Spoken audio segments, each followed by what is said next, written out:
It was tough surrendering a home run to the Nationals in the first inning for the second straight night.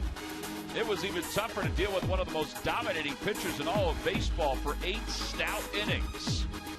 When the home team started going airborne with gloves in tow, it just wasn't going to be your night.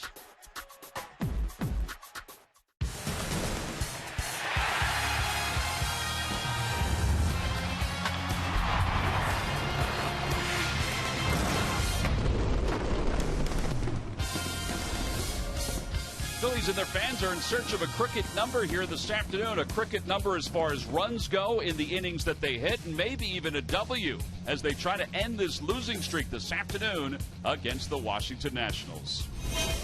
Hi, everybody. I'm Tom McCarthy, joined by Matt Stairs. The Phils are struggling, obviously, 6-game losing streak, and they're going to turn the baseball over to Aaron Harang, who's been their best starting pitcher so far this year. They're also hoping their offense can generate something early on, and the guy at the top of the order is Odubel Herrera, and he's actually been their most consistent hitter. He has, and he's learning the game. Rule 5 guy coming in this year, made the team. Each game he's going to learn something different. He's going to learn the scouting report. What I'm very impressed with this year is his ability to turn on fastballs. The question was, is he going to be able to hit the fastball inside? What you can see right here in New York, versus the left-hander, 2-seamer down inside. He's just one of those guys that he has that sneaky pop. If you sleep on him, he'll hit a ball deep to right field. Most ballparks, that's a home run. But he's a guy that's going to learn the game. He can run like the wind. He puts the ball in play. He's going to look funny at times with some swings on off-speed pitches because that's a timing mechanism.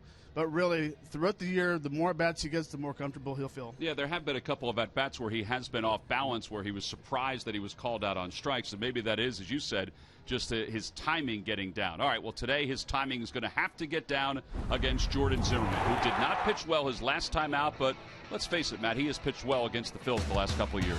Well, he really has, and he's a guy that just pounds the strikes down with fastballs. He has a very good curveball, and really he keeps the hitters off balance, especially last year. You're hoping that this year he shows up at the last start in Boston. His fastball was flat, his slider was flat. He couldn't throw strikes. He was all over. But you can see the numbers versus the Phils: 2-1 with a 1.96 ERA.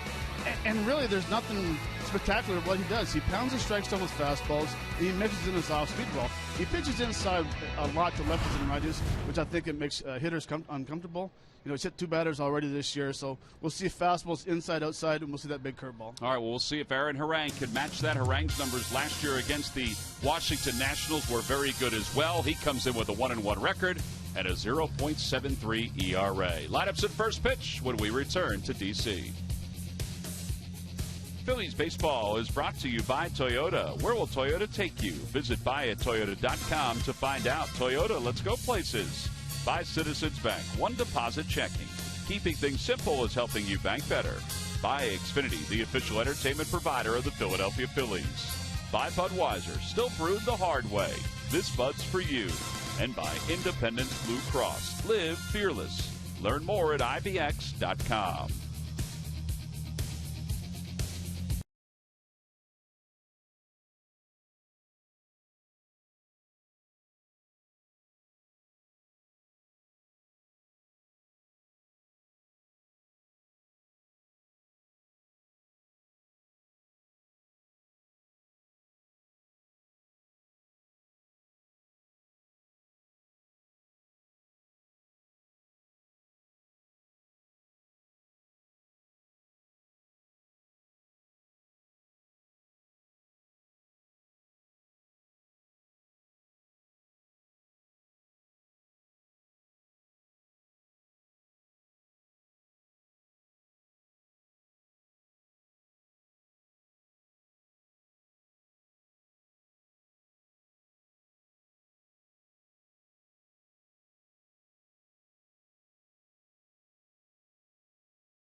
at the park here today as the Phils and the Nats get together for Game 3 of their 4-game series.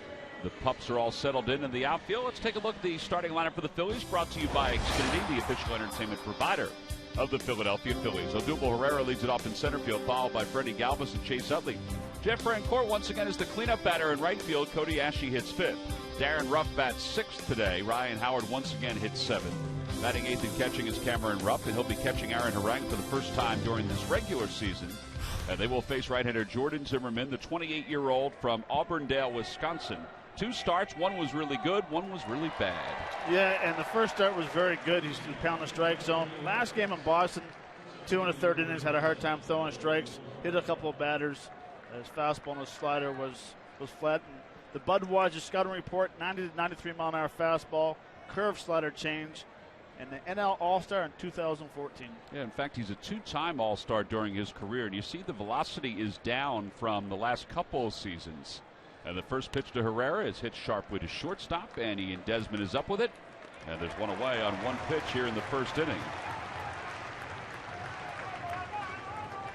So a quick out for Jordan Zimmermann. And that'll bring Freddie Galvis to the plate.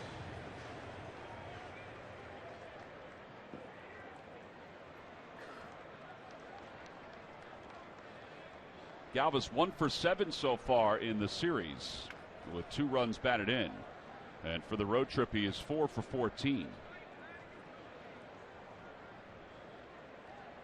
Overall hitting .306, no home runs, 3 RBIs, and he takes on the outside corner. It's 0-1.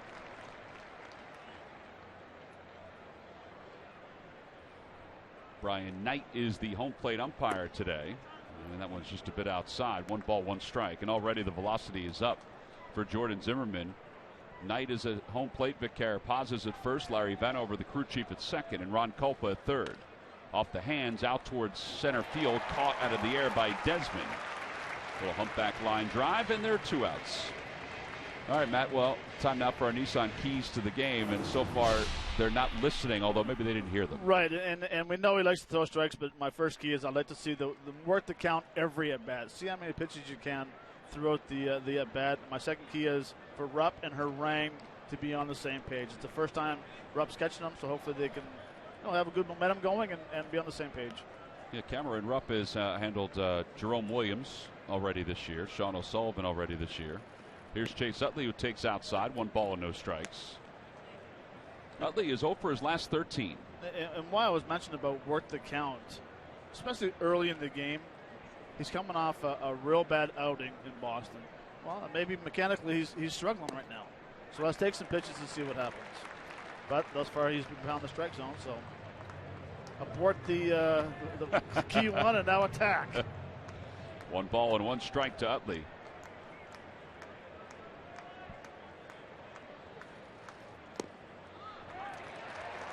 Bill Lucky McDonald's Phillies home run jackpot contestant is Phyllis Grams of Hamilton.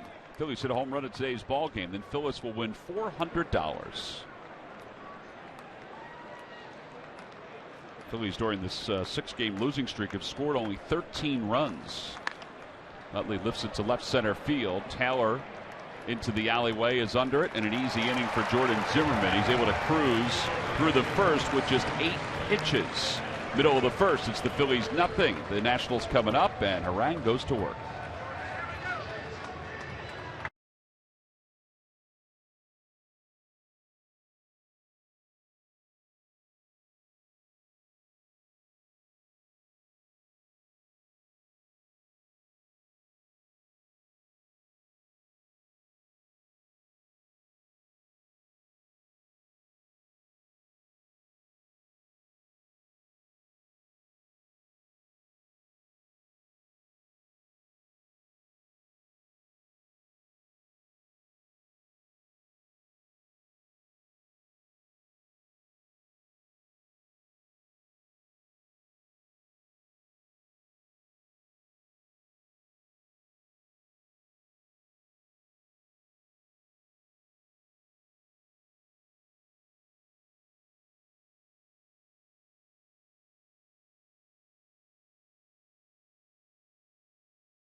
last couple against the Phils. Let's take a look at his lineup. It's brought to you by Xfinity, the official entertainment provider of the Philadelphia Phillies. It's Taylor, Desmond, and Harper, followed by Zimmerman, Robinson, and Ugla. In the bottom third of Danny Espinosa playing third for the injured Yunel Escobar. Jose Lobaton catching, and of course Zimmerman pitching and batting ninth. They're facing Phillies right-hander Aaron Harang, who has the only victory so far for the Phillies starting staff. First pitch of the game is taken outside. It's 1 ball and no strikes. Harang's numbers excellent. A 0.73 ERA.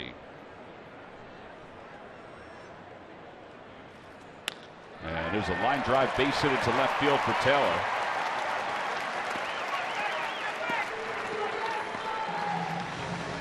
Who was back in the leadoff spot because of the injury to Yunel Escobar. Matt, our Budweiser scouting report on Aaron Harang. Yep, 90-94 mile-an-hour fastball, slider change, curve cutter, and he's 3-5 with a 3.05 ERA versus the Nats. Yeah, last year against the Nats, he was very good for the Atlanta Braves. He had an earned run average of 1.33 in 4 starts against them.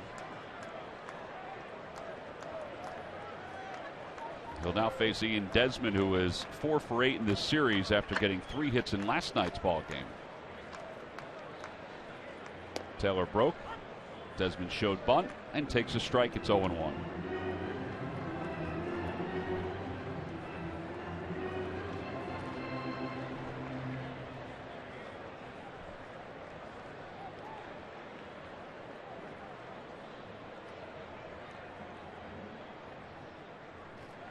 So far in 3 games, the Nats have struck early in the game. A home run the first game by Escobar. Yesterday getting on base, first at bat getting on, and then today with Taylor as well. So setting the table very early for the offense to get going. You know, Escobar is going to be reevaluated at some point today with that groin injury sustained yesterday. Desmond bunts up the third base line. This is a tough play. He runs well and not in time. A bunt single puts runners on first and second.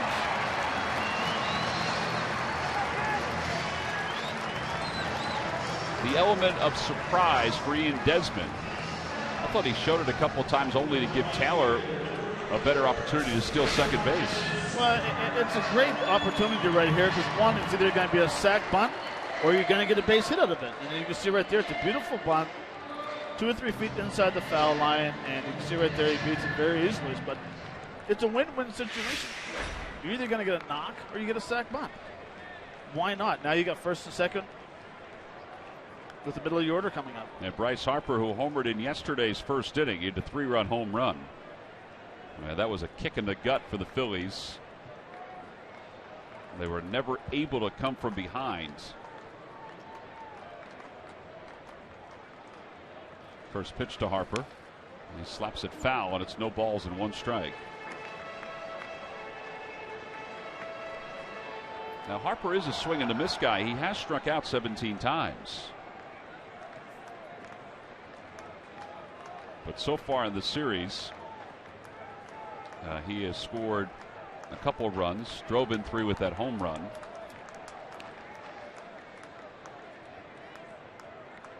No balls, 1 strike to him. Chopper right side. This could be 2. There's 1. Galvis's return throw won't go to first. So they do get the middle runner. And 1 away here in the first inning. During the 2015 season, Turkey Hill, the official ice cream of the Phillies, will contribute $100 for each Phillies victory and 5 cents for each carton of Phillies Grand Slam ice cream, sold to support the Phillies youth baseball and softball programs. Runners on first and third with 1 man down. Ryan Zimmerman will be the hitter. 2 for 8 in the series, but he does have 4 RBIs. 2 RBIs last night, 2 RBIs in game 1.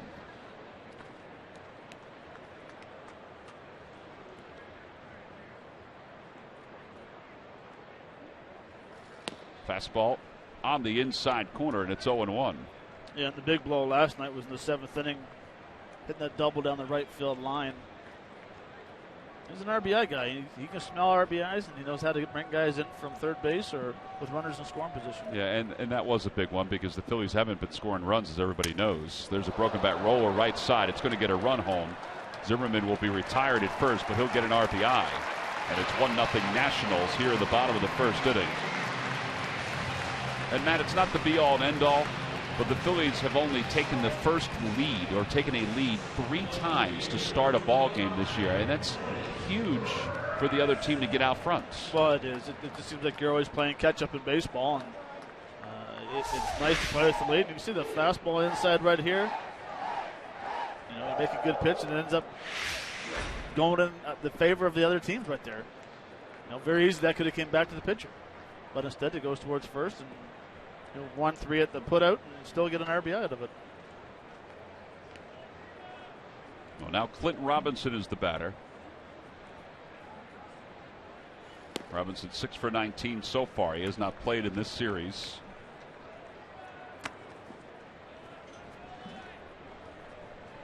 He has Harper at second base.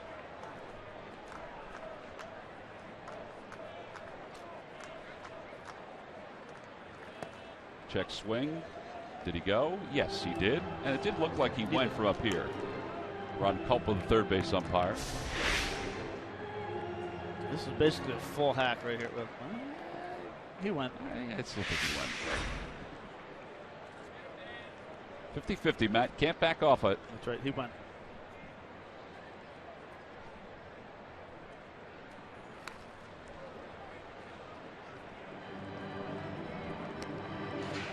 Same swing as before.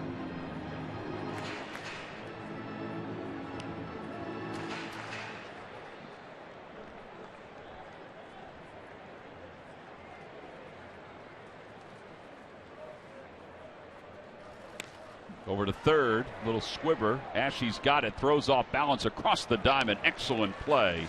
The side is retired. However, the Nationals get a run. They do so with 2 base hits. They leave one. We'll go to the second here in D.C. with the Nats up 1-0.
Phillies fan who's 14 and under, well, here's your chance. The 2015 Junior Phillies backpack is one of the items you'll receive, plus a Ben Revere pop-up photo and a collectible magnet. The price is $15, and for information, go to Phillies.com/Junior Phillies Club.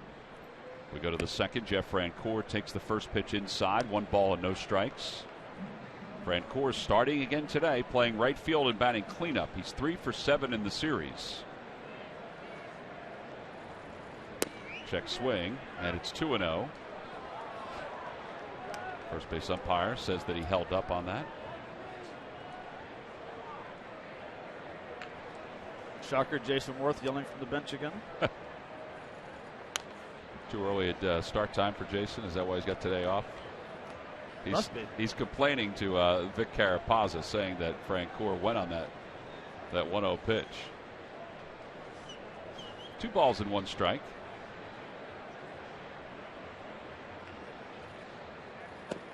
Check swing. Did he go, Jason? He did not. No appeal. It's 3-1. Craig Core making his 8th start of the season. Inside, ball 4, and he draws a leadoff walk here in the second. For the first time today, ladies and gentlemen, we would like to welcome in Greg Murphy to the telecast. Murph? Well, thank you very much, Tom. As you mentioned, Jordan Zimmermann has had 2 starts so far this season coming into today's game. A real good one against the New York Mets, a not-so-good one against the Boston Red Sox. But you have to believe that was probably just a blip on the radar. If you followed this guy over the course of his career, he has been so good, and he is the subject of our T-Mobile game-changing stat. And look at wins at Nationals Park. No one's done it better. 32 for Zimmermann. 10 more than his teammate Steven Strasburg. Double-digit wins over the last 3 seasons, including 19 wins back in 2013. He has been very, very good for this Washington club. Yeah, 19 wins, or 14 wins last year, a 2.66 ERA, and a no-hitter here at Nationals Park. Last game of the year? Last game of the year. Versus? Last game of the year.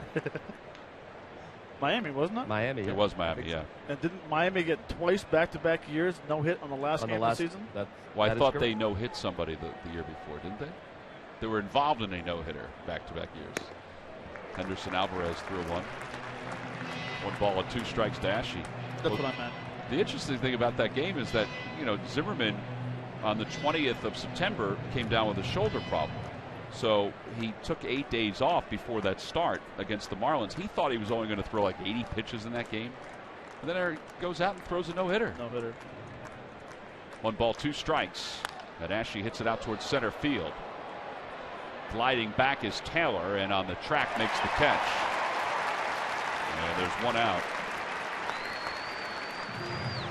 Frank, we're talking to Juan Samuel. There was a point where I thought he may go back and tag once he could tell that Taylor was going to settle under it. No, and that's a great point, Tom. Whenever you see the outfielders' numbers going away from you, and then all of a sudden they start coasting, you realize they're going to make the catch, go back to first base and try to tag up.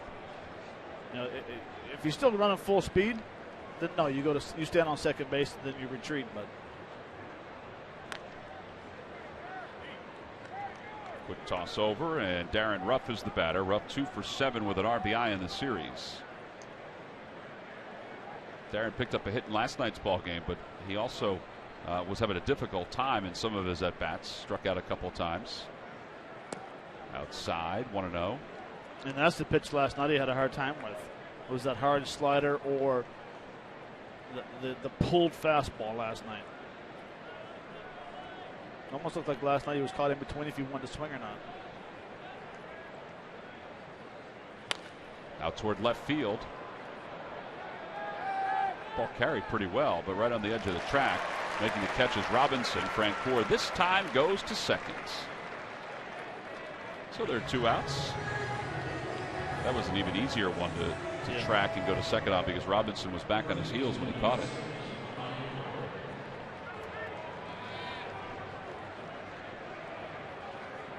Well, the first play, the ball hit the Taylor. That's a tough read. Because then all of a sudden, if the ball does go over his head and you go back and tag, you might only get to second base, or Ashe's only going to get the first base on the ball he hit. So it is a tough read. And it's a judgment call, and it's your judgment. Either way, you're not going to be called out by your manager. At least you shouldn't be. Well, Ryan Howard is now the batter. An RBI situation for Howard. A couple of things that you marvel out with Ryan's season so far. He's hitting 176, obviously. He does not have a home run, but he also hasn't scored a run this year. Remarkable. It's remarkable. This is game 12 of the season already. Up high.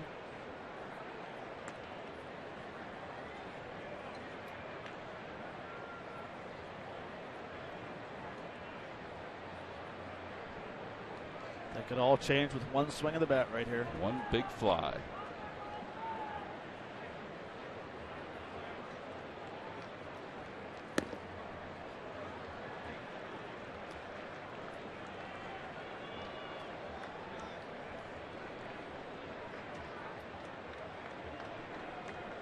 Ryan has 2 hits. He's walked once, has an RBI. in this series.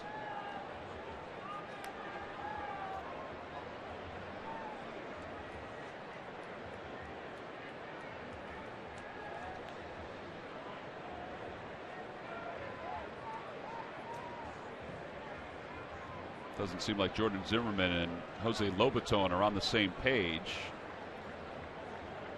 He threw down every sign. He wanted the fastball away. He wanted the curveball.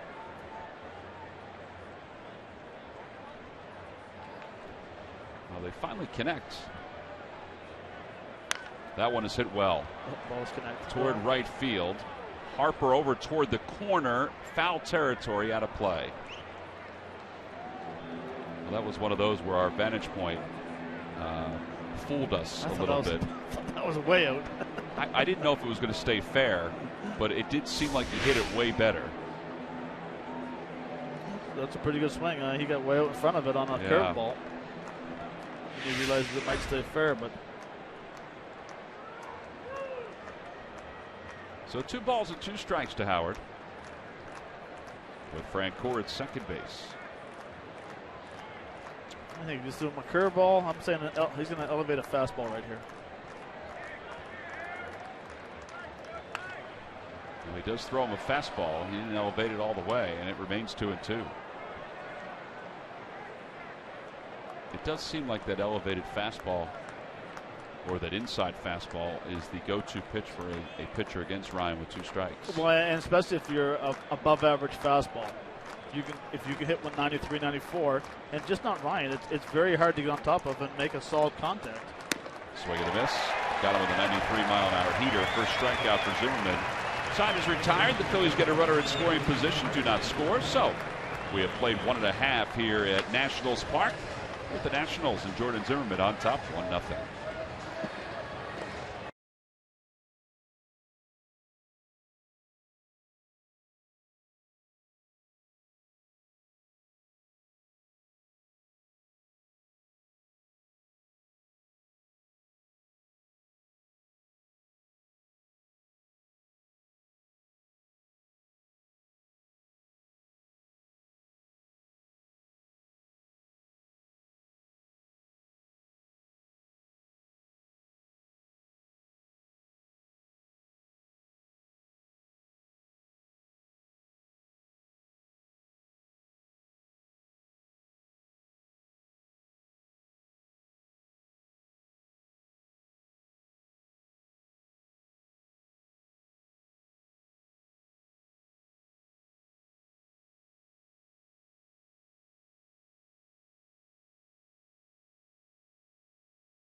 New morning show hosted by Rob Ellis, Julian Neely, Barrett Brooks, and Sarah Baker, with a special best of edition of Breakfast on Broad, presented by Virtua Joint Replacement Institute, today at 4:30 right here on Comcast Sportsnet. Beautiful day here in Washington, D.C.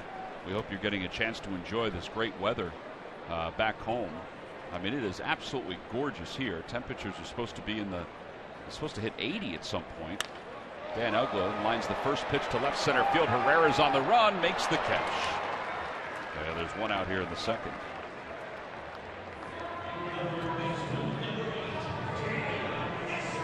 Good job by Odubel Herrera to track that one. Yeah, a very nice jump. A line drive off the bat of Uggla to left center. He overran the ball. Overran it.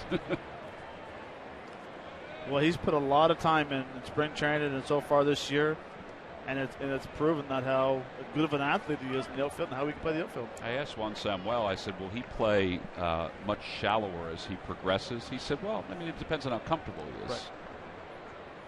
Here's Danny Espinosa, takes a strike. It's 0-1.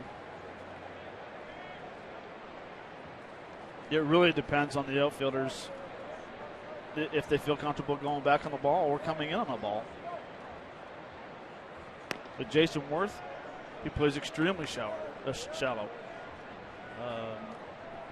Bryce Harper, he plays a little deeper.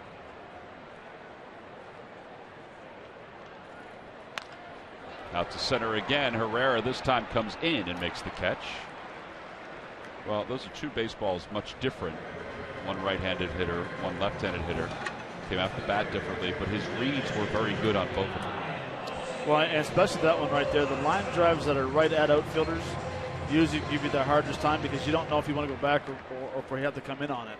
He did a nice job of freezing, recognized the ball was in front of him, came in, didn't panic, and really came in and made a very nice, a nice catch on a line drive right at him. So now Jose Lobaton, the backup catcher. Lobaton 0 for 5 so far in the season. Does have a couple of walks. 0 for 5 with 5 strikeouts. Did you say 0 for 5 with 5 punch-outs? 0 for 5 with 5 punch-outs. He's pacing himself, Matt. Mm-hmm. Yeah. Pace himself right to be back down in AAA. There's the 2-1 pitch to him. 3 balls, 1 strike.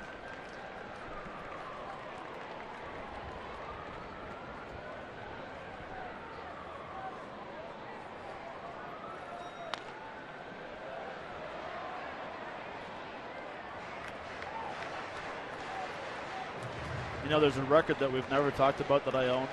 What's that? Most strikeouts in consecutive bats in Japan. 9. 9 straight at-bats where you struck out? That was terrible.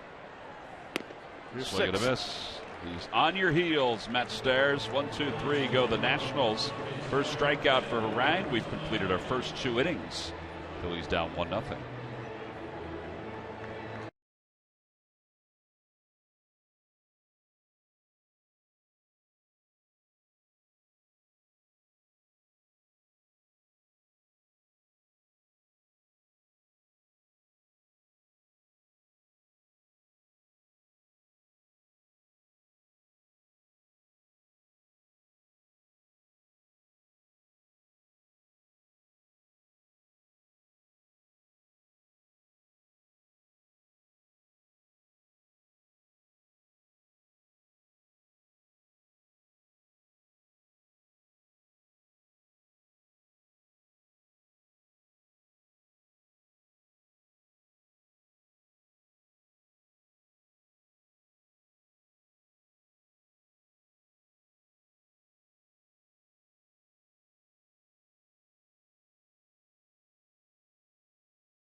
Great call by HK on Mike Schmidt's 500th career home run. That's our Coors Banquet timeless moment. What a great day. In fact, it's funny when Harry used to talk about that call. Harry obviously had a very distinct home run call. He said he was so excited about it that he forgot his home run call. He didn't use his normal home run call. But that was a great day in Pittsburgh for the Phillies organization and for Mike as well. Well, it's something that you'll never forget. I could watch that video. I love home runs. And you can sit there and you can listen to that call all day. The excitement, the way Mike was running around the bases, especially when he landed on second base, it looked like a cloud. Yeah. And he was extremely happy. So I've enjoyed the last couple of days. The 4 home runs we saw yesterday and then the big 500 today. Well, we probably could use him as our timeless moment every day. Every day. If we wanted to. Here's Cameron Rupp to start things off at the top of the 3rd. Rupp has not played in this series. He's hitting 182 overall. And it's 1 ball and 1 strike to him.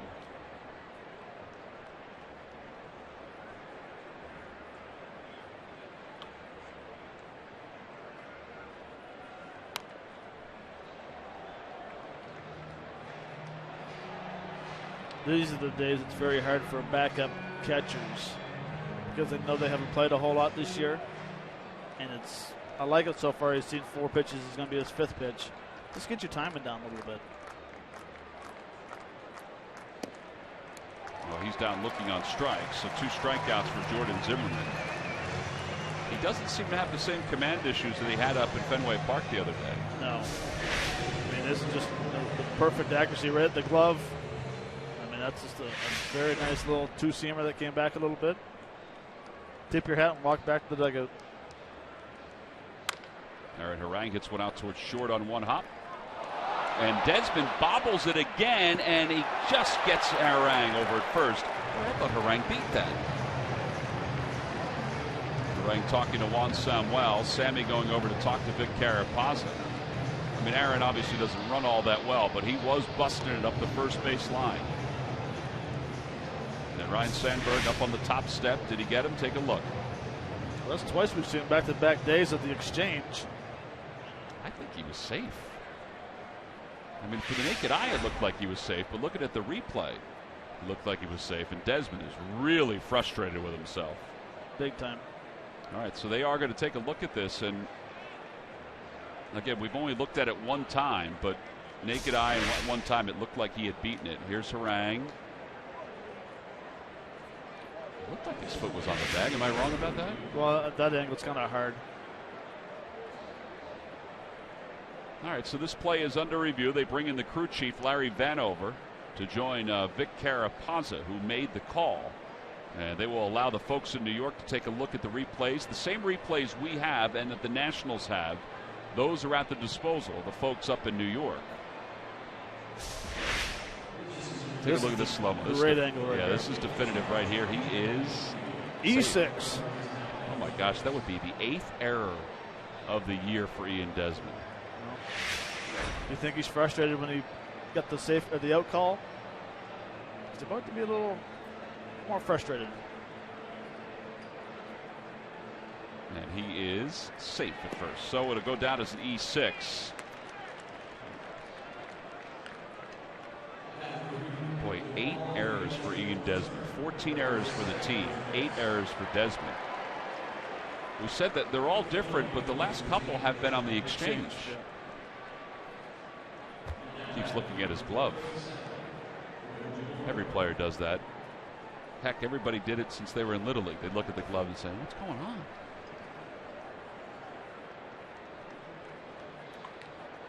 So now here's Odubel Herrera, who grounded out to short his first time up. And he lines this one into left field. That'll be in for a base hit. And it scoots right by Robinson and goes to the wall. Harang goes to third. He'll hold up there. It'll be a double for Odubel Herrera. It's his 4th double of the season. And the Phils have second and third with 1 man down.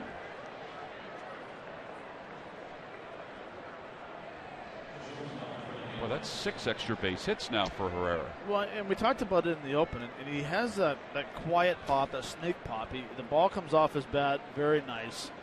You know, that ball right there is a line drive down the left field line that's going away from Robinson in left field. And you can see the timing's perfect, head down, inside out swing. Pitcher perfect. The nice thing about it is that it had that little slice. He hit it so well, Robinson had no chance to get over there and cut it off.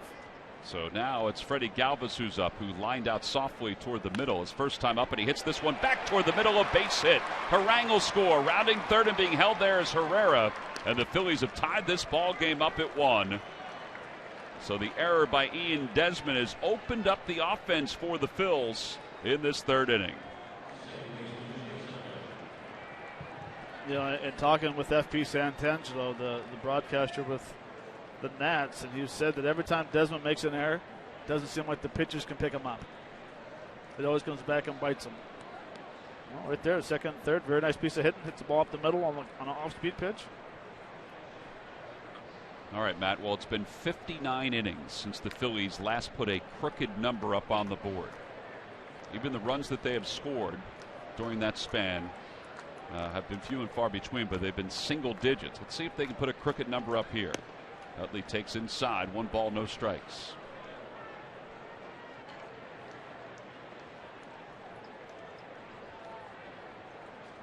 So if we score 10 this inning, is that a crooked number? That's a crooked number. It's a real nice crooked number. Yeah, the 0 is somewhat crooked. I'll go for the 2 right now. That one's pulled towards second. It could be 2. Uggla to second for 1. And Desmond drops it again. A run scores. Utley will be safe at first. It's 2-1 Phillies on top. Well, you can't assume the double play, so you've got to give an RBI to Utley. And Freddie Galvis is saying, wait, hold on a second. Did he cleanly have that? And Ryan Sandberg again is coming out to talk to Larry Vanover.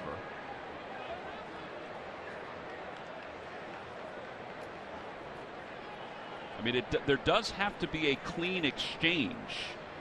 And Larry Vanover, it's up to him whether to decide whether it was a clean exchange. And it seems like Sandberg, after looking at the video, has decided that it was, or Larry Bow has decided it was. Well, he gives the perfect feed. Ooh. I mean, that's on the exchange right there. It's in the glove. Yeah, it was in his hand and dropped out of his hand. Yeah. Well, that won't go down as an error, but in the mind of everybody that watches the Nationals, it's another error. And look at Zimmerman's reaction as that ball comes back to the mound. He throws out Francoeur. The side is retired. However, the Phillies score 2. They take the lead as we go to the bottom of the 3rd.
Uncle.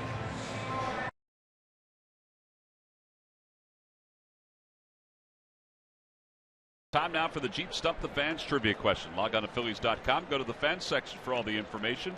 And please submit your answer on the subject line. The question is, in 2006, Ryan Zimmerman hit his first Major League Baseball home run off what Mets lefty reliever? Really? Would there have to be a walk-off? It was not a walk-off. Zimmerman takes a strike, and it's 1 ball and 1 strike to him. It's not a walk-off. It was not a walk-off. It was a game winner, though.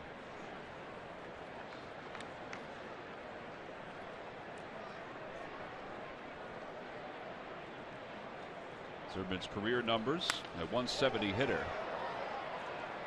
This one is hooked foul down the left field line and out of play. 2 balls, 2 strikes.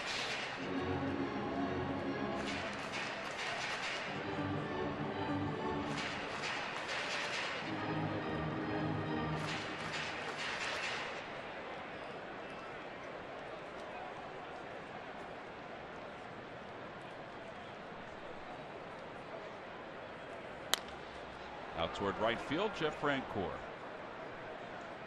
And makes the catch. Phillies baseball is brought to you by McDonald's. Any size hot or iced coffee is just $1. McDonald's, I'm loving it. and by the Quality Plus Ford stores. Go further. Gorgeous afternoon here in Washington, D.C. The warmest day we've had so far. Pups in the park. Folks are invited to bring their dogs to the ballpark here today. I wonder if Frank Core brought his. Here's Michael Taylor, a swing and a miss. It's 0-1. That's a good question. Maybe if he knew. Maybe if he knew that it was pups in the park, maybe his wife would have brought it. Here's the 0-1 pitch to Taylor. That's in there. It's 0-2.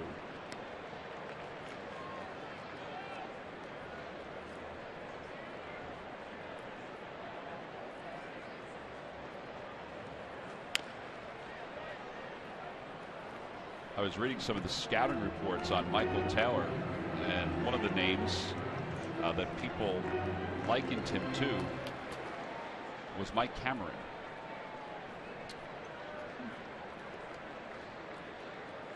Swing and a miss. They did say, the report said that he was susceptible to that kind of pitch right there, and it's part of the reason why he has struck out 17 times in this, his first full month on a Major League Baseball roster. Well, scouting reports, and this is a very nice hard slider right here. Starts at outer half, see what Cameron set up, but the thing on him was that his defense was going to be extremely strong, and they were kind of worried about his offense. Well, his offense has been pretty good, and now they're kind of nervous about how he's been going on back on baseballs in the outfield. Well, Denard Span played 9 innings yesterday, so he's due back sometime in the next couple of days for the Nats. 1 ball, 1 strike to Ian Desmond, who reached on a bunt single his first time up.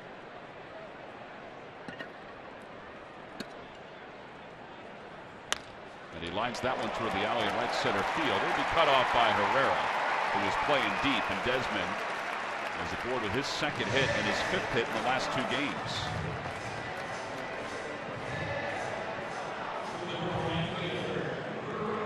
Well, he's definitely not allowing his defense to play mind games with his hitting. No question he can hit.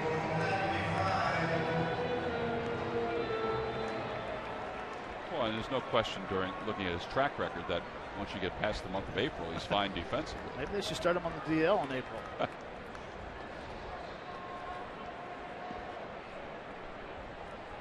Bryce Harper had a fielder's choice his first time up.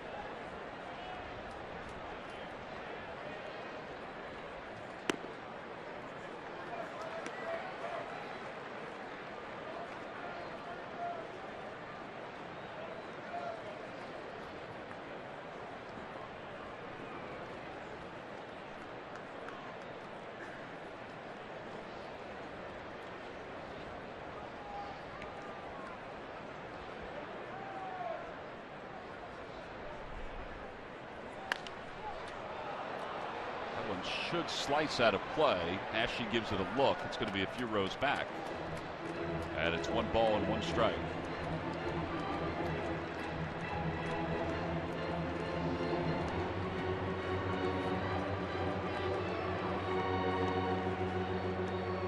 I guess Bryce did not like the glasses that he had on, so we took them off.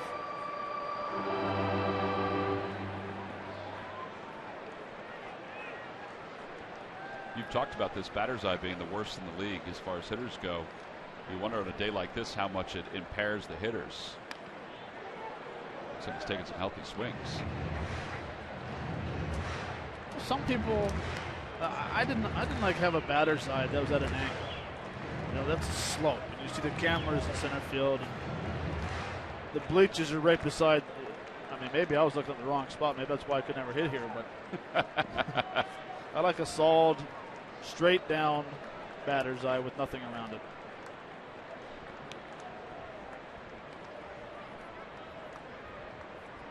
Runner goes. Curveball hit toward right field. That'll drop in for a base hit. Desmond's on his way to third. And Frank Core gets it in.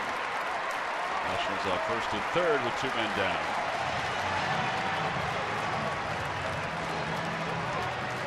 A reminder that Sunday, April 26th, the Phillies will celebrate the Fanatic's birthday thanks to the folks at Citizens Bank.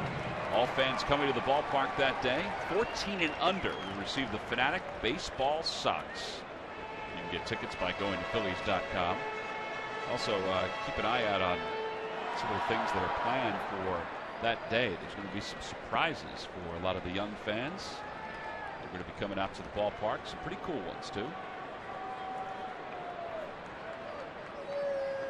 Ryan Zimmerman broke his bat his last time up on a ground ball. Did get an RBI. Fastball, 0-1.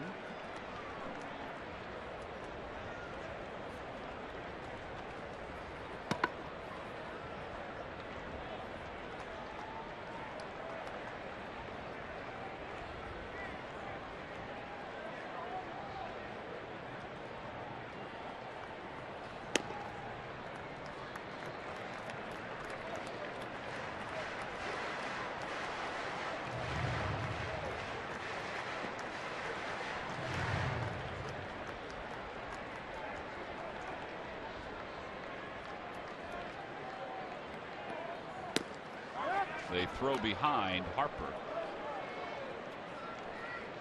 1 ball and 2 strikes to Zimmerman.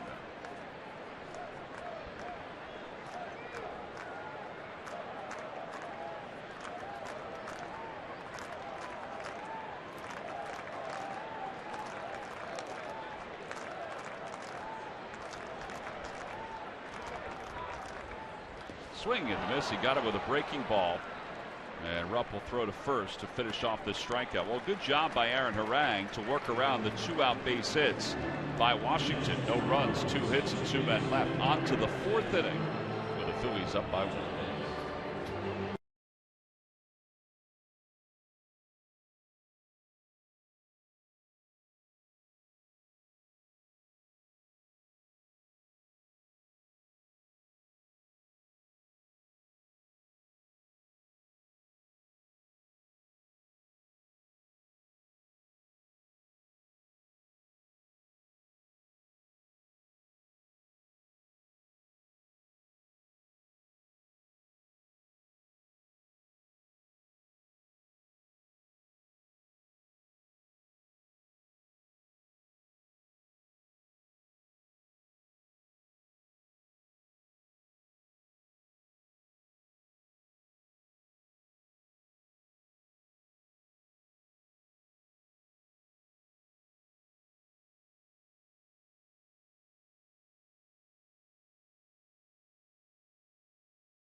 The HP Office Jet Pro X clocks in at 70 pages per minute.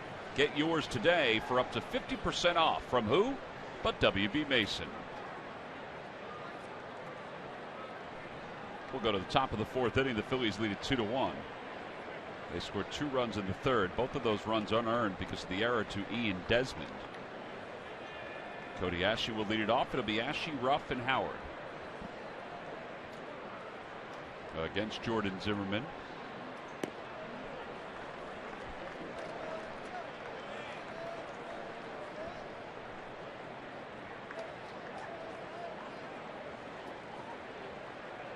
Check swing, and it's 1-1.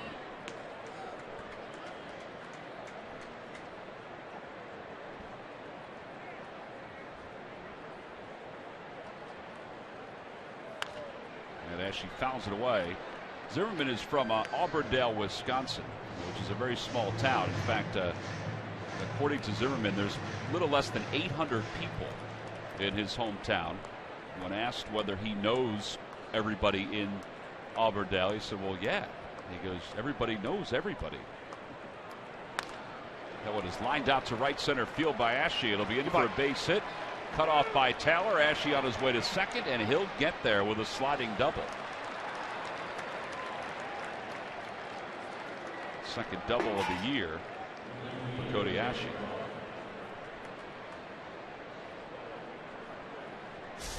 Nice swing right there. Just a quiet little foot down early, head down. Good extension. And as soon as he hits it, he thinks two the whole way. Billy, know if he comes up, makes an unbelievable throw. Momentum's going away from second base.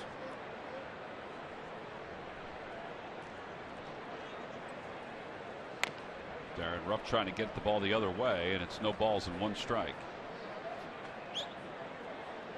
Cody Ashe, you can't blame L.A. anymore for. I was thinking the same thing. Walked into the clubhouse today, and he could say the same thing about Murph because he talked to Murph too about his offense. Although he had a good day after he talked to Murph. 0-1 pitch. That one is popped up foul over the first base dugout. We walked into the clubhouse today. L.A. was looking for someone to talk to for his pregame interview, and he had talked to Cody a couple days ago. And Cody walked by him and said, "L.A., you are bad luck." It's all your fault. It's not the operator.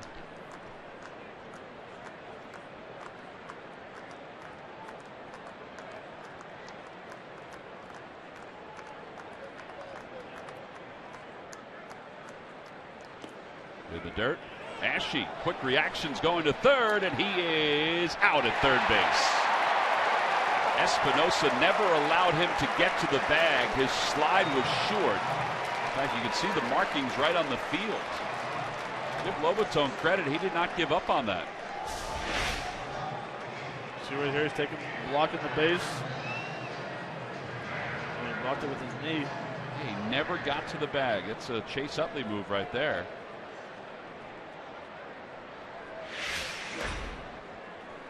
Well, I guess it's the old adage, if you're going to go, you better make it.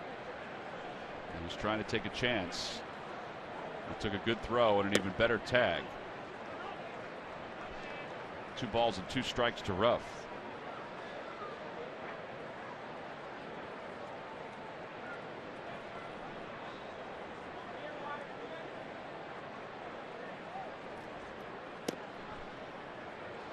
The problem with that is that he's already in scoring position. Right. So you really have to make it if you're going to make the first step, because the rule is don't make the first or third out at third.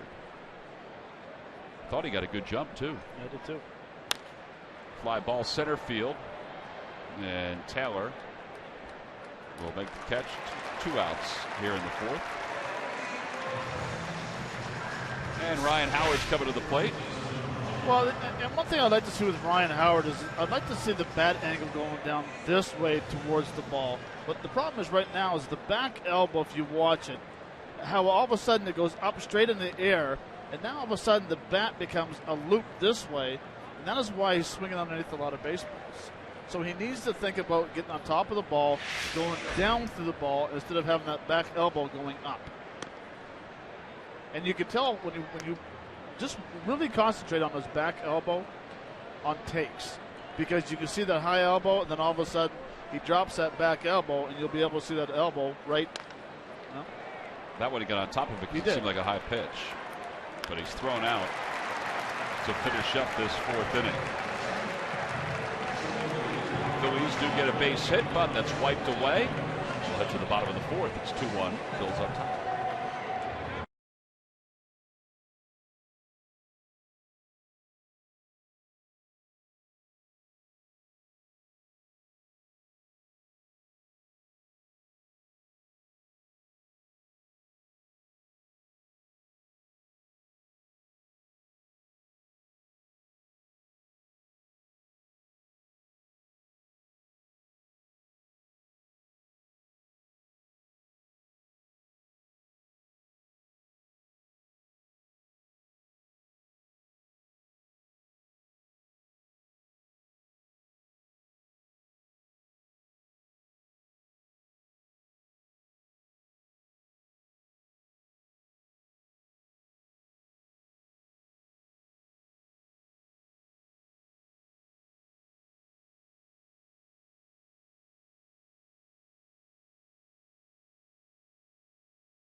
Visit your local dealer at ChevyDealer.com. By Xfinity, the official entertainment provider of the Philadelphia Phillies.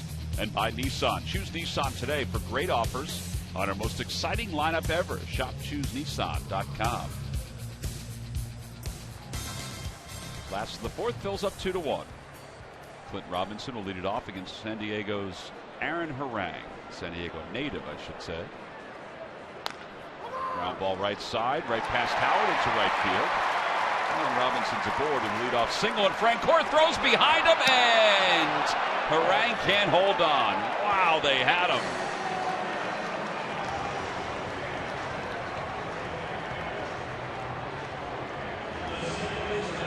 He took a wide turnaround first, and Francoeur was trying to throw him out.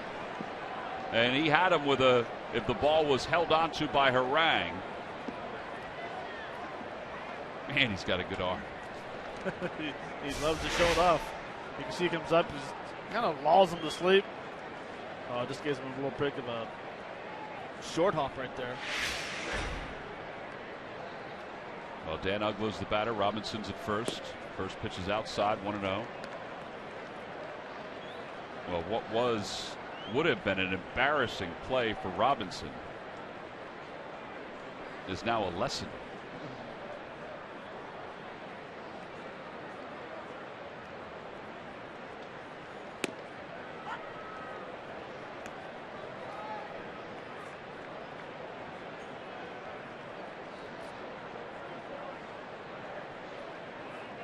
A lot of times you'll see runners go around too far, and as the outfielder throws behind the runner, they'll continue going to second base.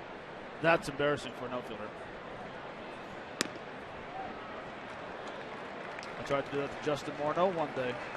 Didn't work out. Hosed him at first base. He just jogged in the second. Tipped his cap to you. Yeah.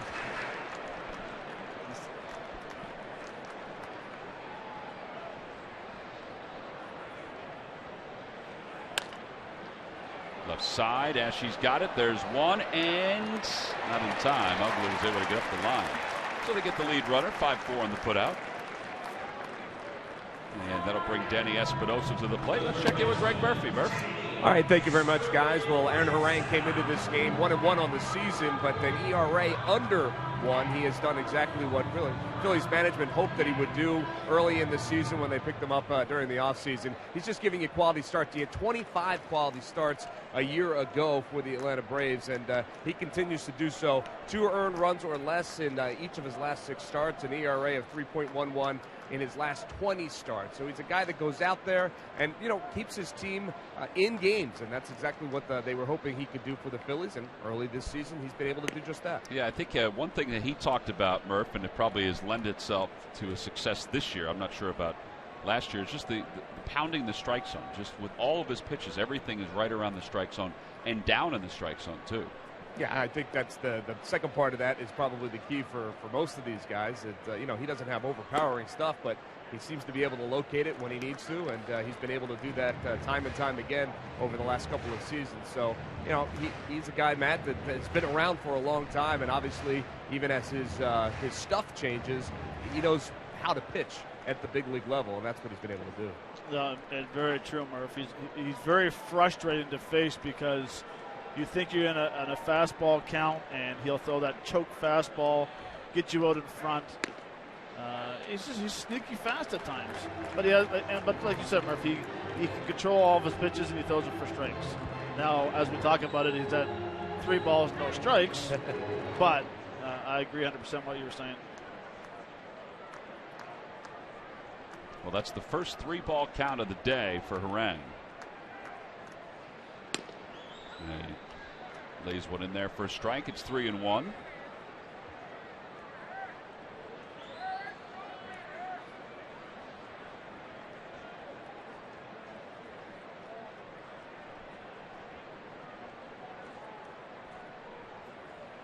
Outside, ball 4, so that'll put 2 on with 1 out here in the 4th inning. We had a quick meeting out on the mound. Rupp comes out to talk to Harang.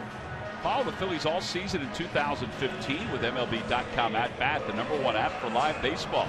At Bat is up to the moment at any moment. In-game highlights, live look-ins, replay reviews, radio broadcasts, StatCast, and more. Get MLB.com At Bat for your smartphone or your tablet.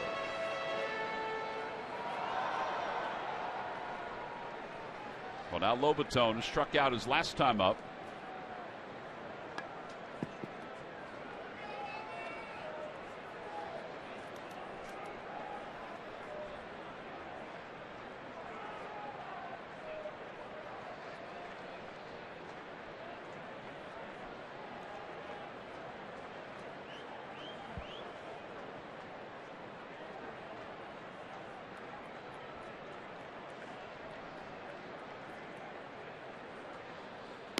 In there for a strike, 0-1.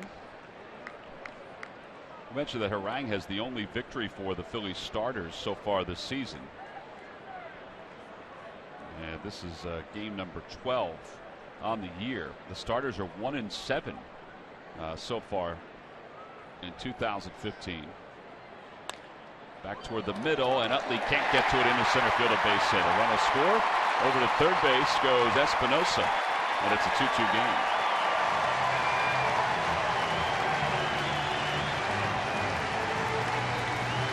Lobaton gets his first hit of the season. It's an RBI single. And Jordan Zimmerman will be the batter. It's actually a little cutter. And that goes in the middle of the plate a little bit. It's a good pitch. He hits it off the end of the bat. Just better placement. Just of the outreach of Chase Utley up the middle.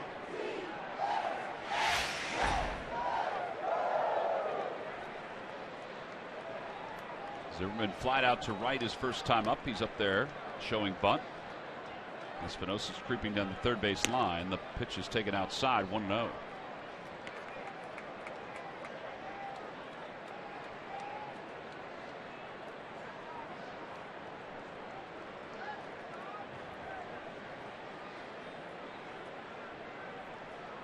Nationals pitchers were working on their slug bunts the other day, where they'd show bunt and then take a swing. And this one's bunted foul, and it's 1-1 strike.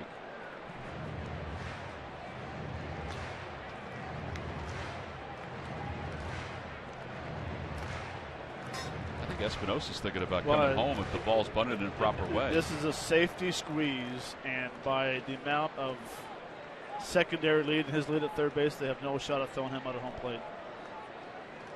And there's not much they could do.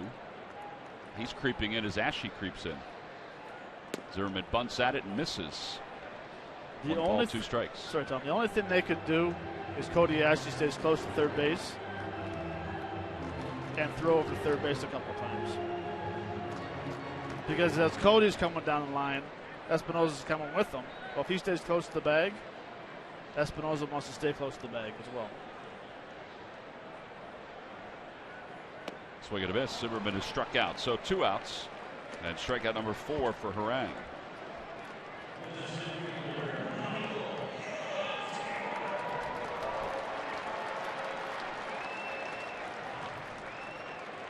So Espinosa still over at third. Over at first is Lobaton.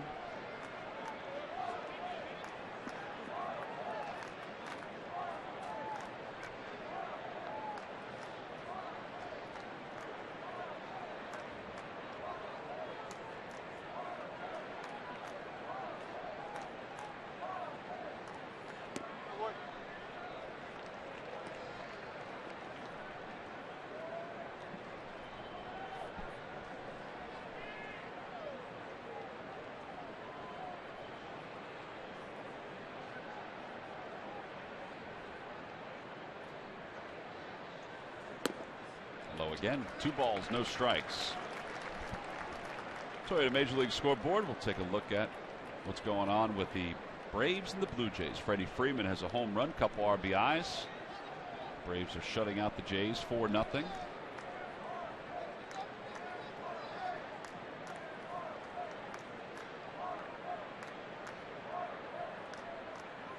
Swing and a miss. 2-1. This is that's the pitch that he was able to get him on his last time up.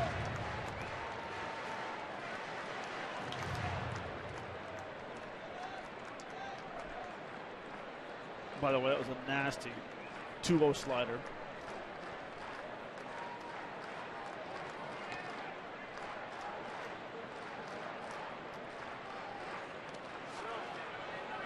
Check swing. Are they going to peel that one? They are. And yes, he did go. I thought he went. Vic Carapazza says so. It's 2-2. Jason Worthington. Let's see right here. That's close. It's closer than I thought. Good call. So 2 balls and 2 strikes. Taylor singled and scored his first time up before the strikeout his last time on the breaking pitch.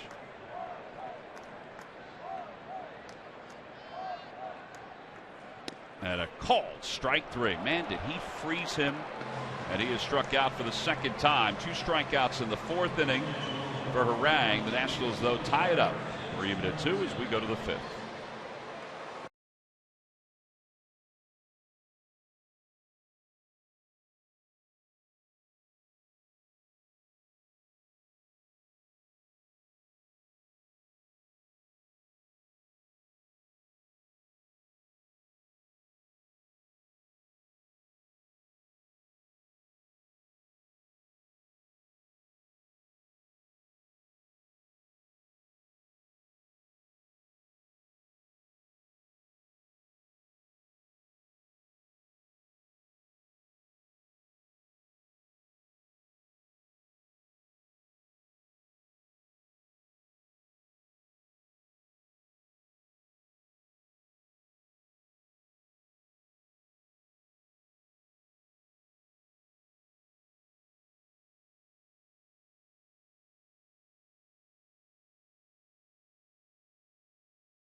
In 2006, Ryan Zimmerman hit his first Major League Baseball home run off what Mets lefty reliever? Billy Wagner. Billy Wagner is correct. Log back on to Phillies.com to find out if you're the winner of a Phillies prize pack. Now, it wasn't a walk-off, it was a Che. Went into the Loge level at Che. It turned out to be a game winner, though. Wagner arrived in New York. It wasn't the way that he was, he hoped that he would be greeted. There's a fly ball, shallow right field. They're battling the sun, and Zimmerman makes the catch right on the line. Now there's one out. And Aaron Harang will get a chance to bat here. Well, we talked about how gorgeous it is here today. It is absolutely spectacular. Right now, 77 degrees. I mean, you can see the Capitol pretty clearly. Under construction Capitol building. Light breeze, 6 miles per hour as Harang takes a strike. It's 0-1.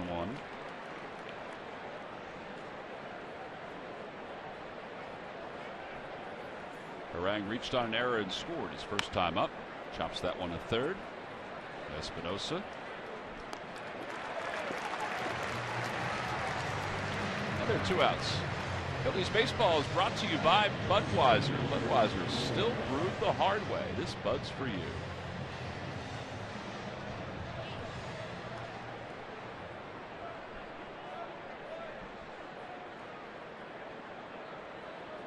Two outs on 3 pitches. On 3 pitches. He's at 50 pitches.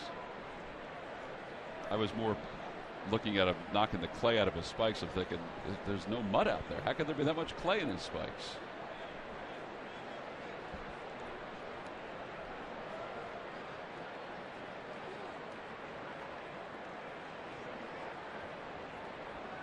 Here's Odubel Herrera, who's 1 for 2.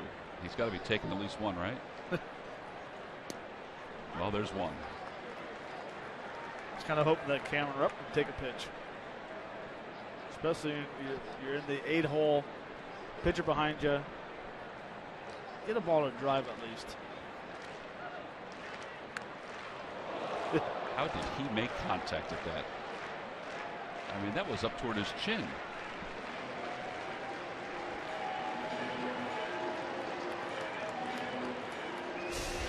That had more play than you think. That's what you call committing and getting under way of a check swing. Didn't we talk about that in the open? Some of his swings he'll get fooled on? He's been called out on strikes a couple times where it looks like he's not even ready. Check swing on that one as he runs up in the box. 1 ball, 2 strikes.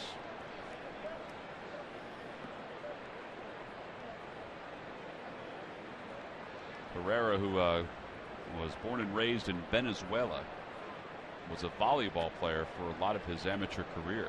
Played baseball too, but was a volleyball player. Had a 40-inch vertical leap. Pretty good. Ooh. 2 balls and 2 strikes. You might get that from time to time because he does dive a little bit. You see this right here? Whoop.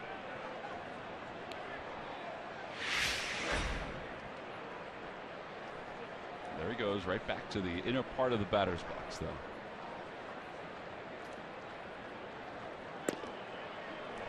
It's a ball.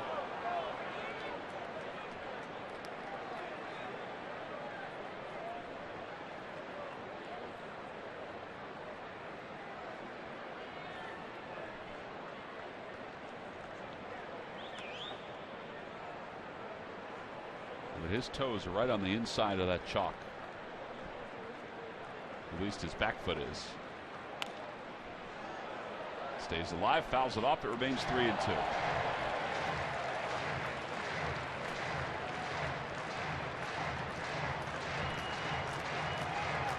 Yeah, I'm a firm believer with shorter guys with shorter arms staying close to home plate.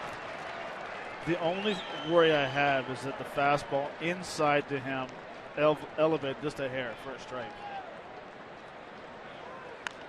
Or the 2-seamer that we saw before. Right. That was nearly on the black on the inside part of the plate. And we have seen in this series a couple of balls he's hit off the wall in right field. He's turned on a ball in New York down the right field line. It's just that fastball that's inside, that's on the black inside, right in here, how he's going to do. It's fouled off a couple. Time is called. He's going to get another fastball inside right here.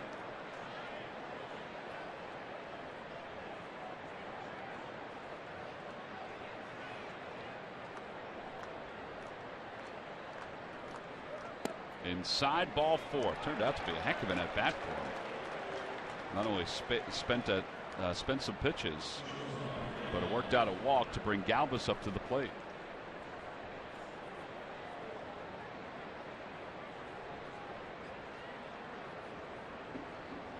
You know, despite Zimmerman struggling this year with some numbers, it's only his 3rd walk this year.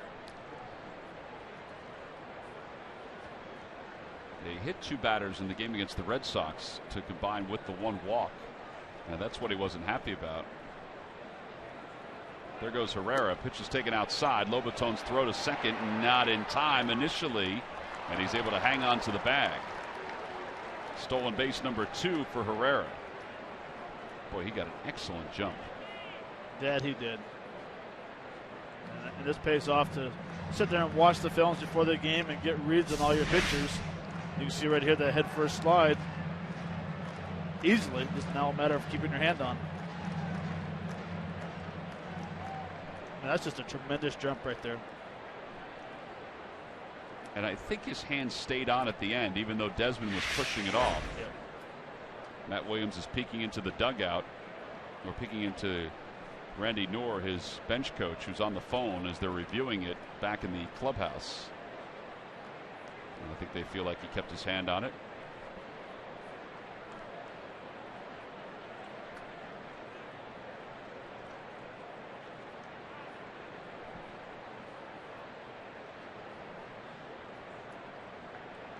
ball, no strikes to Galvis. And he fouls it back. It's 1-1.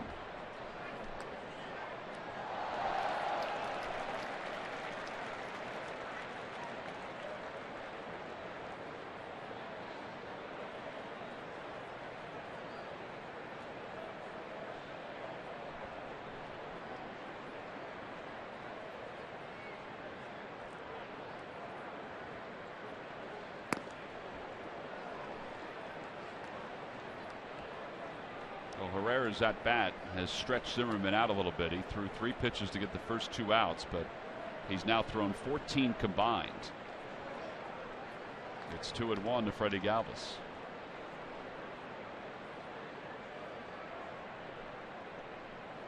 He must have been listening to my keys. First 2 guys weren't. Well, they had forgotten them. It was back in the first inning when he did every at bat.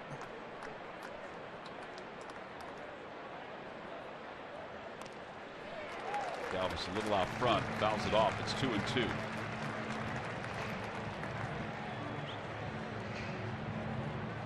So this is another good at bat. You're still working you're working pitches. You're seeing all the fastballs, the curveballs. It's going to be the 5th pitch you've seen. It helps in the long run.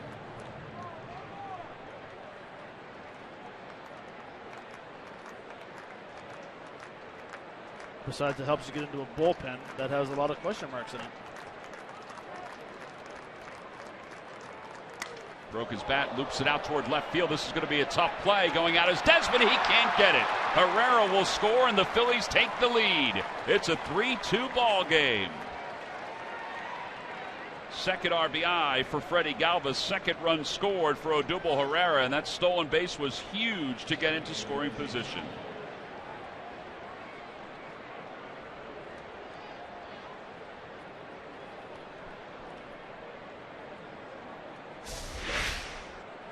Well, this is a fastball up and in where it just gets blown up. The bat does. But you know what, Tom? That's what you call a piece of hitting. Hit it with an arm. Tomorrow's box score, that goes in as a line drive. Well, he's fortunate too. I mean, Robinson, I just looked up as the ball was traveling out there. He was pretty deep. Not that he would have been able to get there, but he was pretty deep for Galvis on the offside. So a 3-2 lead for the Phils. And here's Chase Utley. Utley had an RBI and a fielder's choice. His last time up, he's 0 for 2. Chase is 0 for his last 15. In the dirt, 1-0. 0 for his last 15. He's probably hit 8 balls right on the button for line drive outs. Part of the reason why he has 8 RBIs, too.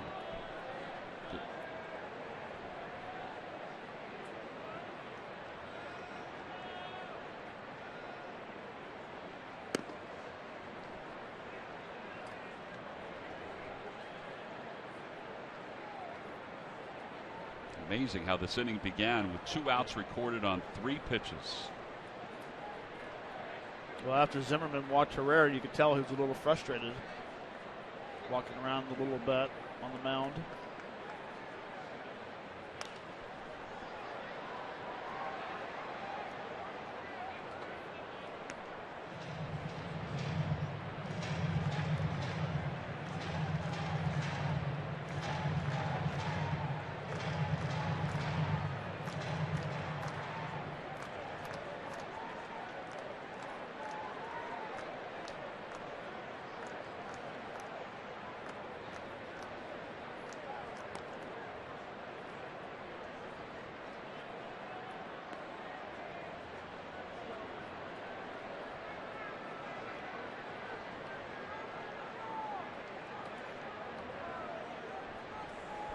Well, Odubel Herrera has scored a couple runs today, and he is the spark here in the 5th inning.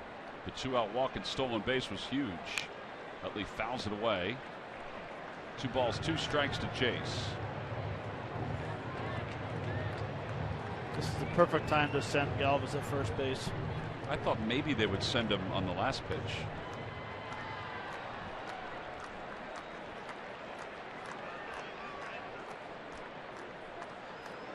If he gets thrown out, so what? You got Chase hitting, leading off the next inning.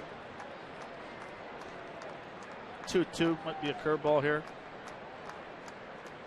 He doesn't go, and the pitch is hit out towards center field. Taylor comes running in and makes the sliding grab, and the side is retired. But the Phils retake the lead. Freddie Galvis' RBI single scores Odubel Herrera for the second time today. Herrera's stolen base put him in scoring position, and then he was easily able to score on the loop out to left field.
Brought to you by Citizens Bank. The Phillies Junior RBI League has been teaching kids how to play the game since 1989, and this year will reach more than 6,000 kids, providing uniforms and donations of gloves and other equipment.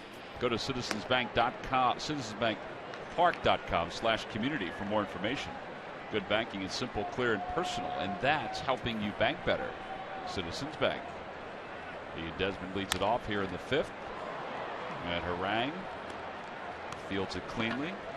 1 out.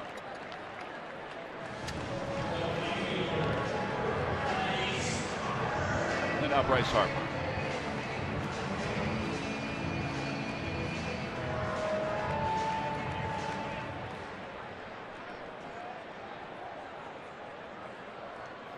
See all that PFP pitchers fielding practice in spring training? Helped out right there. That and the natural instincts of a pitcher. Straight athletes. Harper swings to the first pitch and fouls it away. It's 0-1.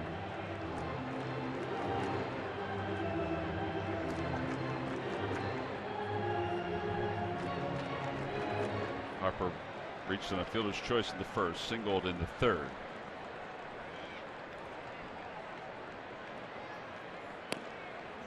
Just missed inside. Pretty good pitch. It's 1 ball, 1 strike.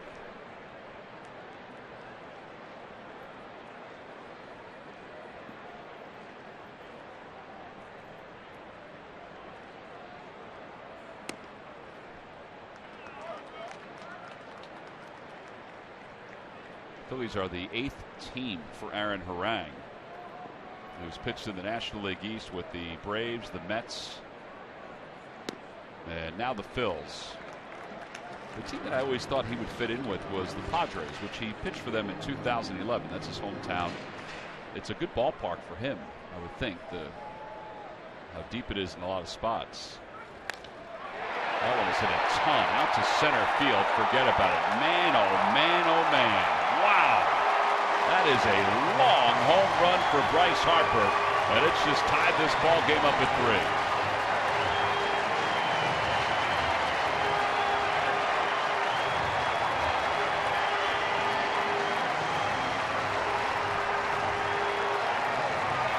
Rick Hughes says that Bryce Harper can hit a baseball as far as anyone. He'd like him to slow down his swing a little bit on some pitches.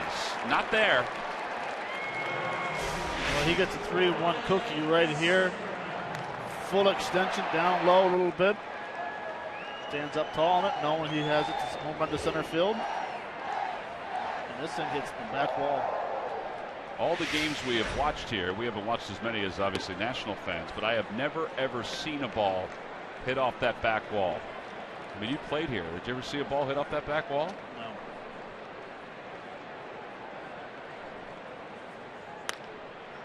Out toward right field. It's not deep. Francoeur comes sprinting in and puts it away for the second out. I mean, that's got to be, what would you say, 440? Well, the way they will say the distance, no, it's got to be at least from that fence to the back part of that wall. You'd figure it'd have to be 70, 80 feet, close to 90 feet. Okay. And he hit the top of the wall. Hit the top of the wall. Last year, Giancarlo Stanton hit one that hit off that wall. I mean, that's the guy that you would expect to do it. I mean, that ball hit right up in here. Yeah.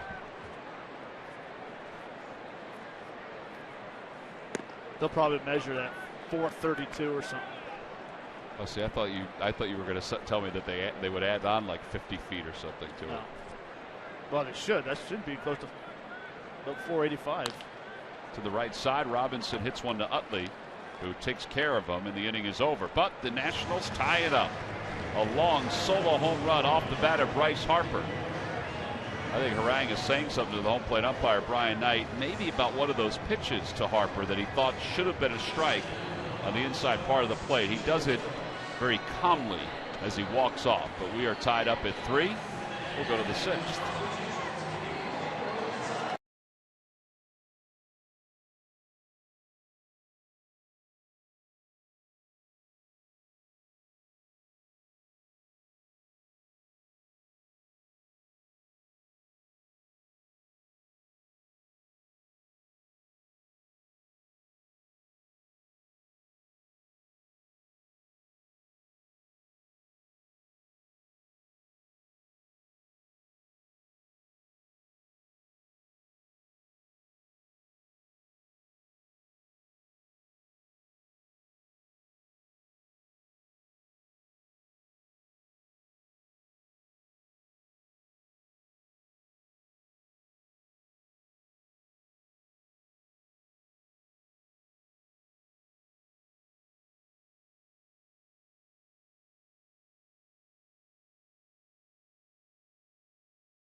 Firing on all cylinders to start the 2015 season. Out of the bullpen and into the crucial late innings, the relief corps has stepped in and stepped up in consistent fashion. A strong point last season has once again become a controlling factor on a nightly basis. With a few new faces and Papelbon ready to close the door, the back end of each game has belonged to the Phillies. And it's brought to you by Independence Blue Cross. Live fearless. Jeff Francoeur will start things off here in the top of the 6th inning. The Phillies and the Nationals tied at 3. Francoeur is 0 for 1. Walked his first time up, hit one back to the mound his last time up. And he takes high, and it's quickly 2 balls and no strikes.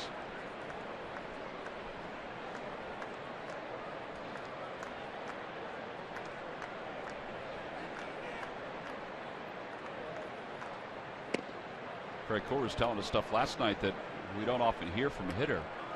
He said in his last at bat against Max Scherzer, he said he stood as close to the plate as he possibly could to try to take away the inside and even the outside part of the plate as he walks for the second time.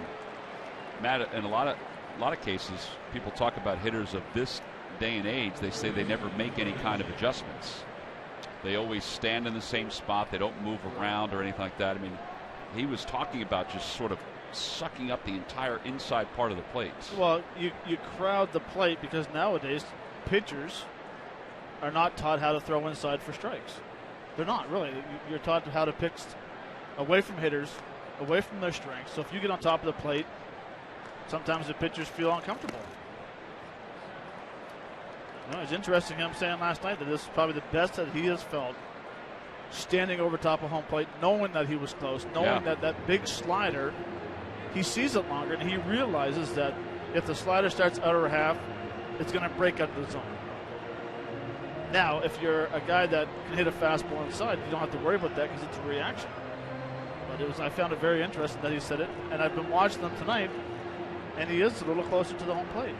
And he's been taking pitches, the slider low and away. And I can guarantee right now, him and Zim are talking about that at first base. Steve McCatty out to talk to Jordan Zimmerman, who's lost his command with these first two hitters here in the 6th inning.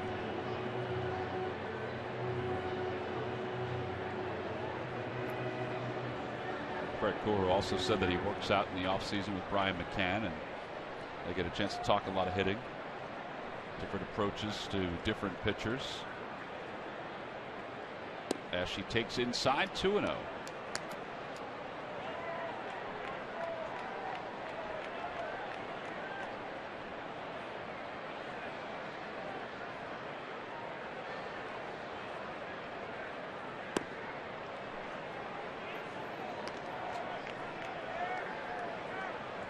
Seven balls in a row for Jordan Zimmerman.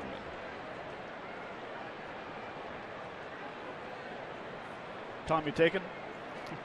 Yes. Part of me wanted to say no, swing away, but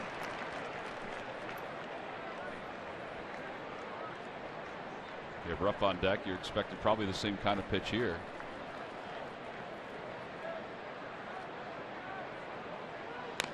Ground ball foul, and now it's 3-2.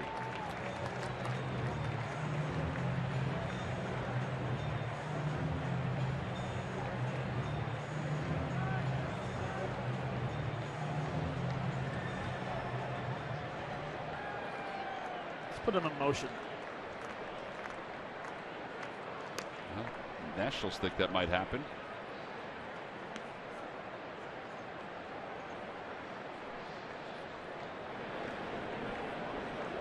Aaron Barrett starts to throw in the bullpen for the Nats.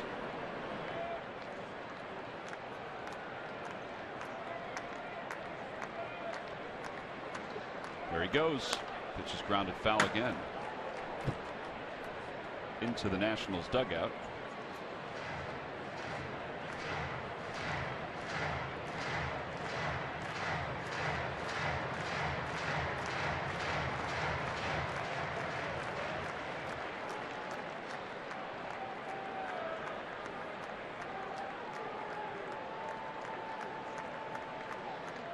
Goes again. Pitch is fouled again.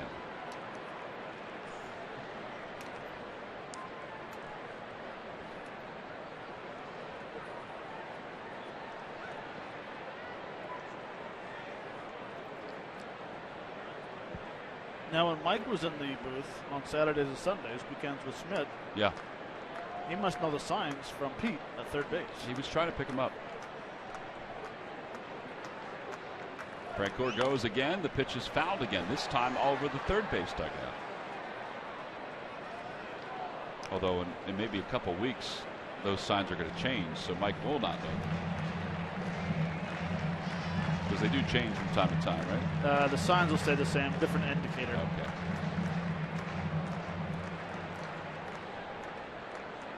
Nine pitches. This would be number 9 for Cody Ashen. Frank Kohr getting his sprints in, goes again. The pitch is line foul down the right field line.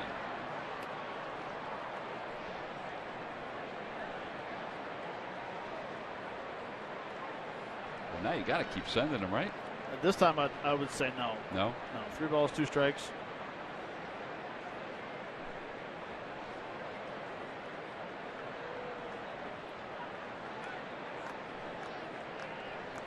He's going, but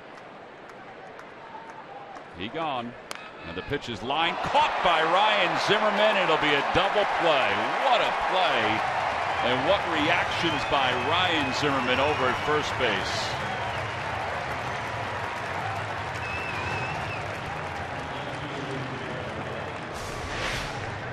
this is an absolute missile. catches that ball behind him. Snow cone. See if he caught it all right. It didn't bounce. Ryan Sandberg is standing up on the top step of the dugout. Darren Ruff is walking around. Brian Knight walks over.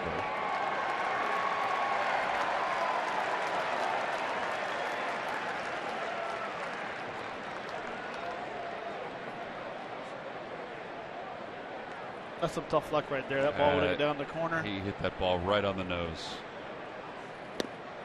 Yeah, you're right. That ball would have gone down to the corner, and Frank Gore would have scored from first. Well, he was a Gold Glover over third. That diminished because of his throws. He doesn't really have to make those kind of throws at first. So there are those that think he's going to become a Gold Glover again over there. Made a couple good plays in this series. Breaking ball, 1-2. What was it, last year when he came back from the thumb injury? Thumb injury, right? He had last year? Or since he's come back, whatever, from that injury, he's only made 2 errors at first base.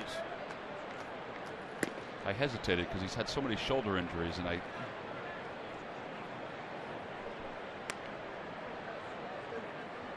he looks very natural at first base. Those are his numbers over third, a .957 fielding percentage. That has gotten worse as the years have gone on because of his throws. 2 balls, 2 strikes to Darren Ruff. Swing and a miss. And Jordan Zimmerman works out of this 6th inning. Thanks to Ryan Zimmerman over at first base. This ball was smoked by Cody Ashe, and not much anybody could do. We'll go to the bottom of the 6th inning.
You can't go wrong when you buy right.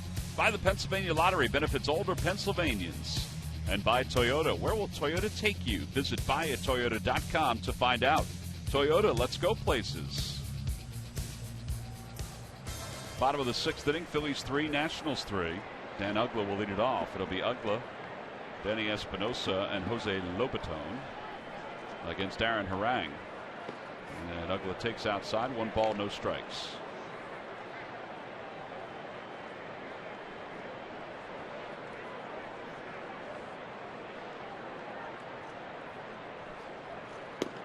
To Uggla. It's a pretty good pitch right there.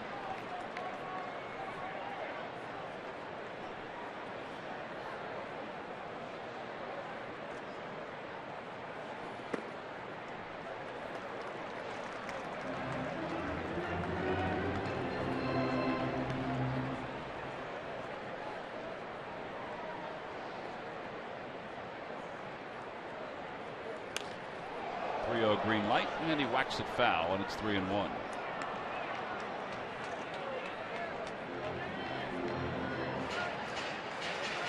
Uggla's hit over 300 against Aaron Harang. The ball went into somebody's hands pretty quickly. And now 3-2.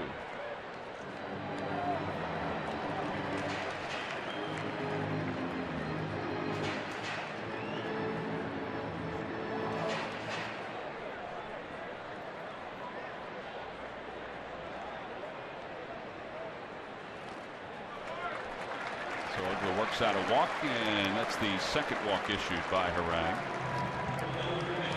Well, this Tuesday when the Phillies take on the Miami Marlins, they'll celebrate Jackie Robinson. Commemorative pin given out to all fans. Pre-game ceremony starts at 6:45. It'll include the introduction of Philadelphia Stars' Malin Duckett and the Honor Guard, featuring the Tuskegee Airmen. It's also a Hatfield Dollar Dog Night. Tickets can be purchased for all 3 games by going to Phillies.com. Well, now Espinosa. Kind of an interesting story about Danny Espinosa, switch hitter, who in the spring decided to scrap switch hitting. He was hitting exclusively right-handed, and then decided to switch back. And the reason was that he was hitting exclusively right-handed is because last year, as a left-handed batter, he hit just 183. That one's hit out toward right field. Francoeur on the run, and he makes the catch. And Uggla will have to get back to first. Now with that out, he's now 4 for 11 as a left-handed hitter this year with 2 home runs. Well, and if you look at the numbers, I mean, you'd have to break down these numbers of who he faced last year.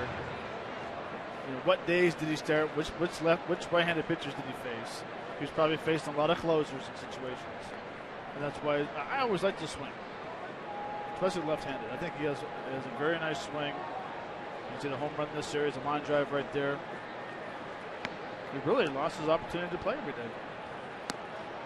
Well, he may get it back, at least for the time being, because Escobar, depending on how bad that groin is probably going to be on the shelf. So Espinosa most likely will play third while he's out until Rendon comes back. Outside 2-0 to Lobaton. And Escobar does not want to leave third base.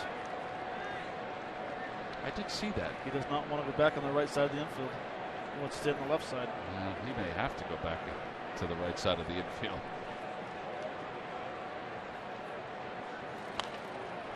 Well, what would you do? Would you put Rendon at second base? And leave Escobar at third? I would move him back and keep Rendon at third. I thought Rendon was really good at third last year. I thought he was too. The only thing with Escobar is his range at second base. Whereas Rendon probably has more range at second base. Yeah. That's a good point.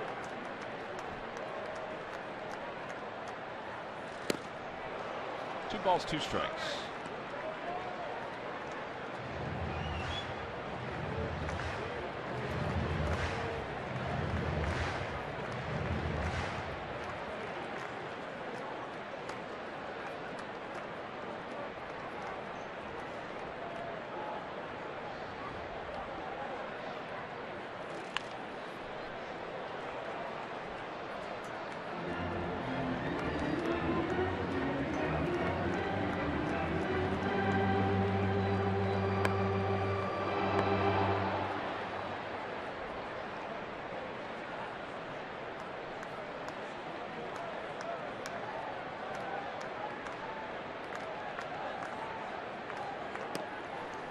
Outside 3-2.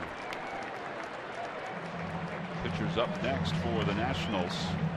If they get a guy in scoring position here, they may wind up pinch hitting for Jordan Zeramunis. They have bullpen action still in the pen. Reed Johnson has his helmet, has his bat. Runner goes, pitches hit foul again.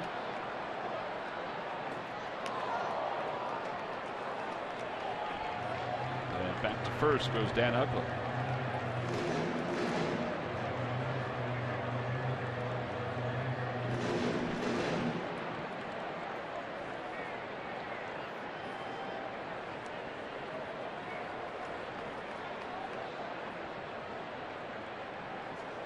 They had Uggla leaning a little bit on that one, but he gets back ahead of the tag.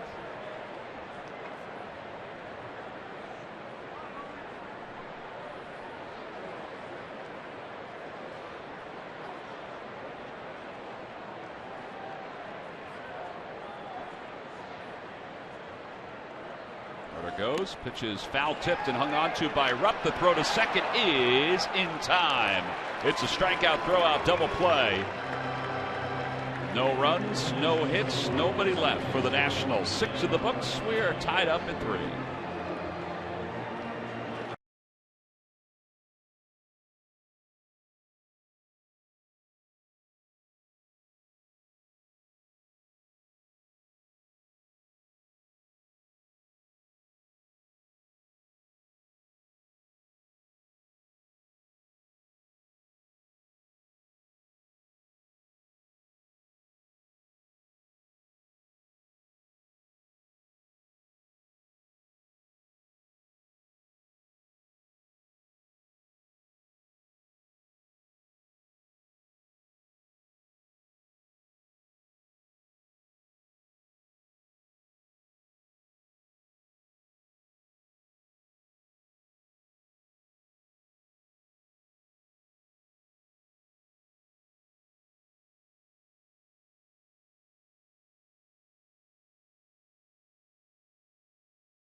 Time now for your Delaware Valley Honda Dealers game summary. The Phillies and the Nats tied at 3. Aaron Harang's done well today. 6 strikeouts and 7 hits over 6 innings. He allowed a long home run to Bryce Harper. That tied this ball game up. Jordan Zimmerman, 4 hits, 3 runs, 1 earned. His defense left him, particularly his shortstop Ian Desmond. So now as we go to the top of the 7th inning, the Phillies trying to get something going at the bottom of the order.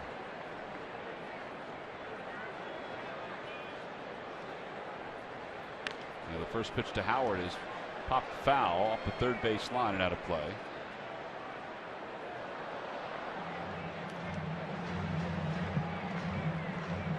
Howard is 0 for 2. He is struck out. He's grounded out to third.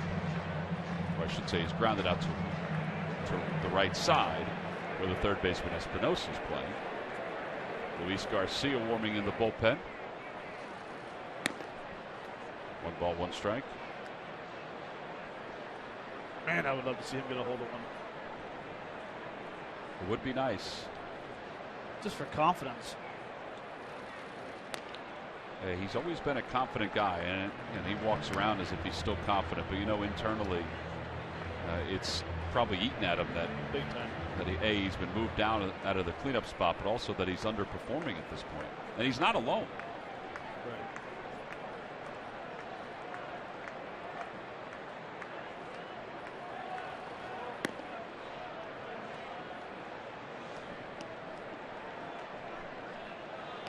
Ben Revere has his helmet on and a bat on his shoulder.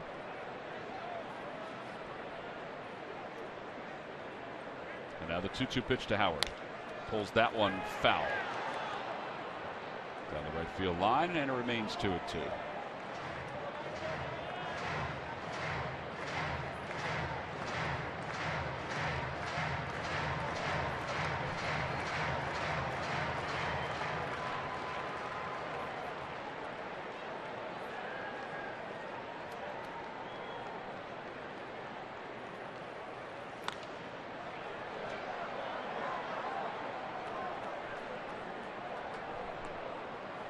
Aaron Harang's day is probably done after 6 innings, 3 runs. Phillies have a rested bullpen. At least it seems that way. Guys like Garcia, guys like Giles, guys like Papelbon, even Diekman haven't worked a whole lot. DeFreitas has had a couple of days off.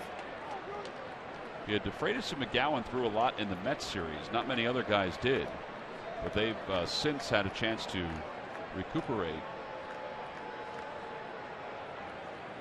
Outside ball 4. Howard draws a walk, so he's aboard.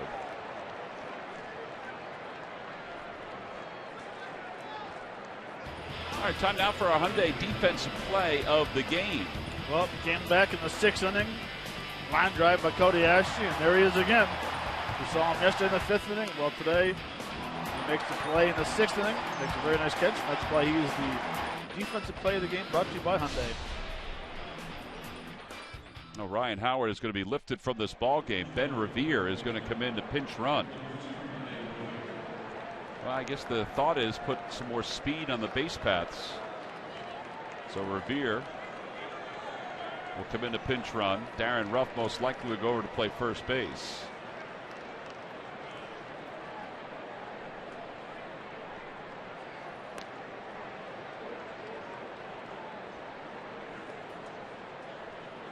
Ben was pretty upbeat today, even though he was not in the starting lineup again. And he draws another throw. Then again, Ben Revere is always upbeat, but it was nice to see him. He's talking about working on some things and hoping to get back in there. Yeah, no doubt about it. I mean, you look at the lineup over the last couple of days, and he gets back in there safely. And his name wasn't on the lineup card when we got here to the ballpark. And after the second, third day, you start to wonder perhaps there's something wrong with him. So I got a chance to chat with him briefly today, just before he went in the cage. And I said, how you doing? He said, I'm good. I'm great. I'm always great. So he is. He's upbeat. Certainly wants to be in there playing every day. And I got to believe that we'll see his name on that lineup card tomorrow. But, Ryan Sandberg said it's more about Darren Ruff and getting him some steady playing time to see what he can do, and less about Ben Revere at this time. Yeah, the other part too is Herrera's been hitting, so that's another spot where Revere could play center field. I just want to know what he's working on in the batting cage. Like, average-wise, yeah, it shows on paper that he's not hitting for a great average, but he has swung the bat pretty good. And his track record is that he is a slow starter. Now, everybody's been a slow starter this month. Again, there's only a couple guys that are hitting. Galvis was over 300 when today began. He has 2 hits. Ashe was over 300 today, and he has a double. Beyond that, though, everybody else has struggled. Chase has struggled. Howard has struggled. Carlos Ruiz has struggled. Another throw over, and Revere again scampers back.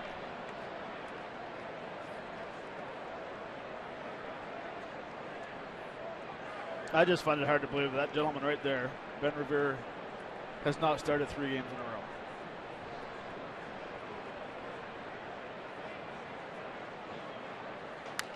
Another foul ball, and it remains 0-2.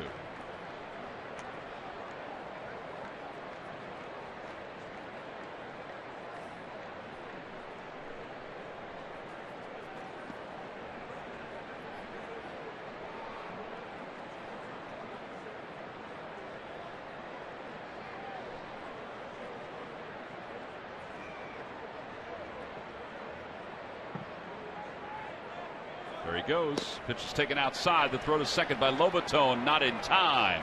And Revere has swiped second base, so he's in scoring position.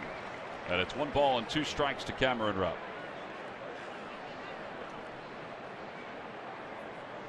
Well, Ben gets a tremendous jump. Picks a good pitch to steal on as well. Cameron sees a lot of fastballs. He's found some pitches off. And Ben is out there, and you can see third stolen base of the season, but what I like about it is he's getting his timing down. And there really is no hurry because there's no outs. You can see the jump right there.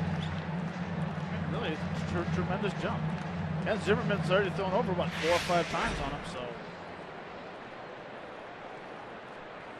So now he's at second base, and for Cameron Rupp, the job is to get him over to third. Grady Sizemore is in the on-deck circle to pinch hit.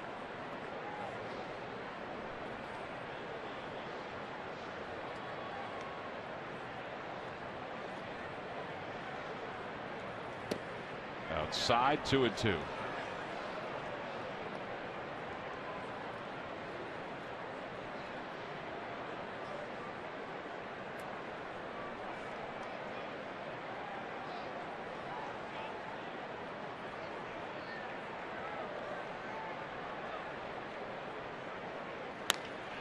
Fly ball right field. That'll get him over to third, at least we think. Here's Bryce Harper, makes the catch. Revere's heading there. The throw to third is not in time.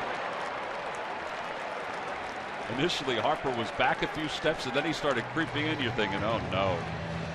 But he does get the job done. He moves the go-ahead run over to third with less than 2 outs. Well, you can see him. He gets behind it. He knows he's going to have to make a strong throw and an accurate throw. Comes up and just makes a strong throw. Just wide of the bag. Oh, and Matt Williams is coming out. That looks like it's going to be it for Jordan Zimmermann. He'll bring in the lefty, Matt Thornton, to face the left-handed hitting Grady Sizemore. So Sizemore may go back, and they may send somebody else up to pinch hit for him. So Jordan Zimmermann's day is done. 101 pitches. The left-hander's coming in. Phillies have the go-ahead run over at third.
For the Nationals with Ben Revere over at third. This Wednesday, when the Phillies take on the Miami Marlins at Citizens Bank Red Goes Green Night, all fans will receive the MLB Network reusable tote. Tickets can be purchased for any of those games by going to Phillies.com. So Matt Thornton comes on, and it's going to be Grady Sizemore. Thought maybe they would go to Andres Blanco or Cesar Hernandez, but they're going to stay with the lefty Grady Sizemore. Thornton 2 innings so far in 4 games. Infield is in. Let's see if Sizemore can get that fly ball or a base hit here.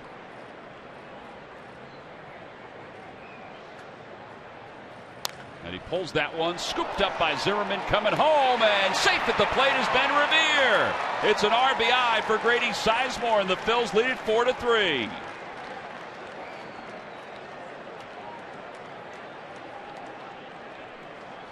Well, thankfully, Revere has the speed. Well, it's an unbelievable jump at third base. He's going on contact for once. You don't worry about your line drives. Sizemore absolutely crushes the ball to Zimmermann, who makes a very nice play. But it's his second. I mean, look how quick that ball gets to first. Strong throw, but not even close. I mean, that's a pretty good play right there. But right there, I mean, he's already gone by easily. Tremendous jump. So it's 4-3 Phils here at the top of the 7th inning. Here's Herrera as Thornton throws over to first. You can finish the lineup on Zimmermann. He's charged with all 4 runs today. I mean, look, he just takes off. He has the walking lead, and as the point of contact, as soon as it's hit, he is gone.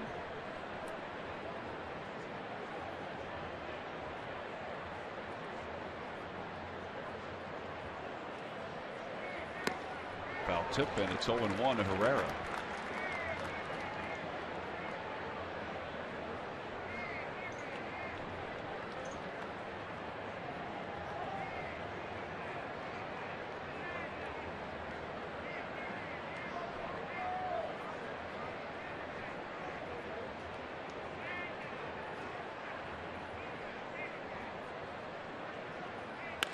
Chopper left side, and that'll sneak into left field, a base hit. The drawn-in third baseman Danny Espinosa could not get to that one. That's the second hit of the day for Odubel Herrera. He's been on base 3 times. All that young fella does is just get base hits. Just get on. It's awesome.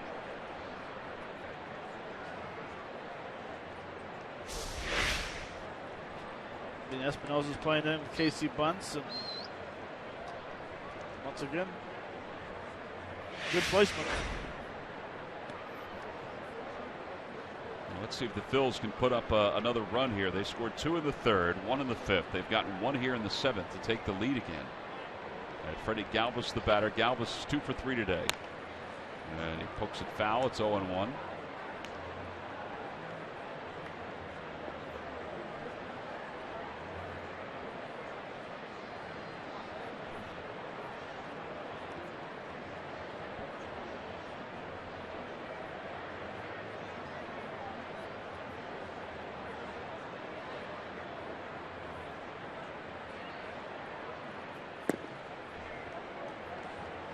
And let's not forget the great at bat Ryan Howard had to start this inning off with a walk.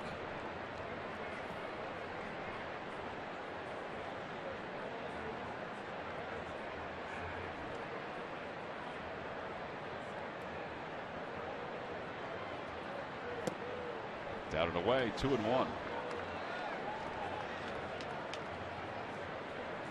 I've never noticed before the Freddie Galvis' front foot.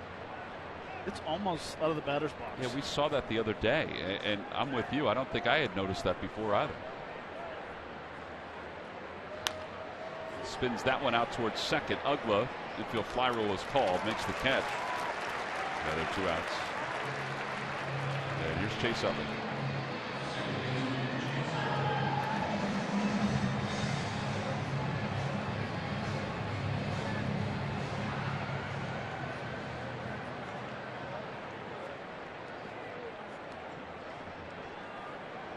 Does have an RBI today. He's 0 for 3, 0 for his last 16. His average down to 122. The slowest start in his big league career. With a 122.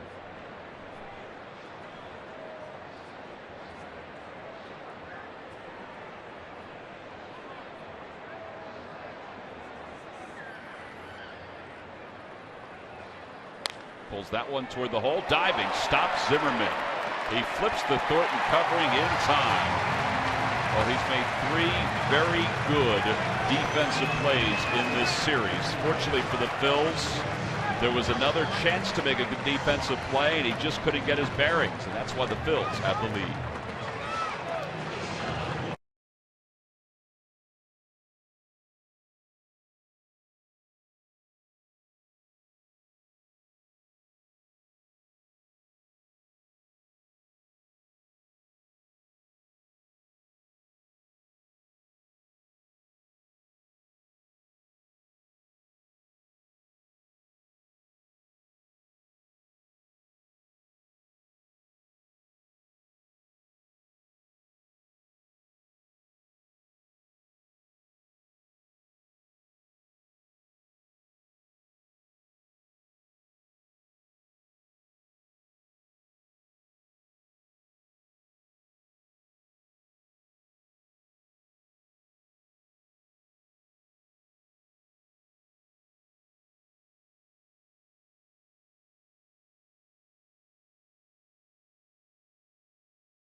NBA, the NHL.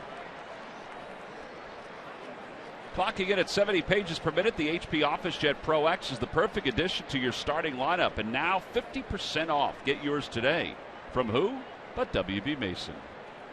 Phillies have made some defensive changes. The Nationals will have Reed Johnson pinch hit against Luis Garcia. First pitch is upstairs. It's 1-0. Ben Revere stays in the ball game. He's in left field. And Darren Ruff moves from left field over to first base.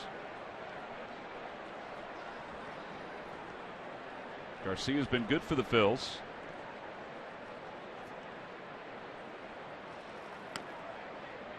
And that's a bit high, and it's 2-0. 4 strikeouts in 5 innings of work right now for Garcia, trying to set up the 8th inning for Giles and the 9th inning for Papelbon with the Phillies on top.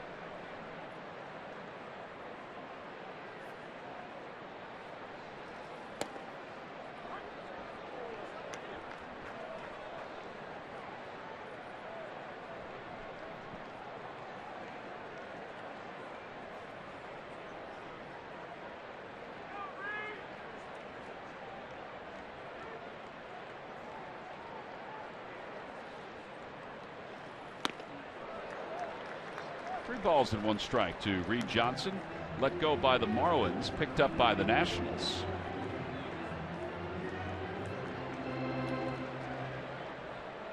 There's Taylor on deck.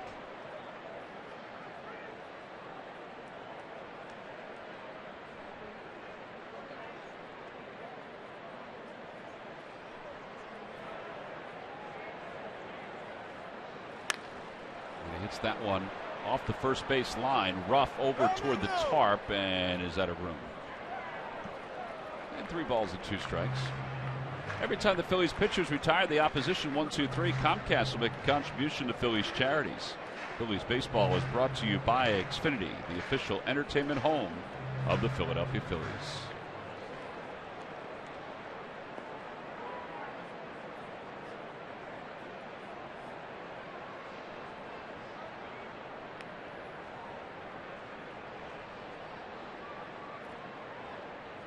Swing and a miss. 97 on that fastball.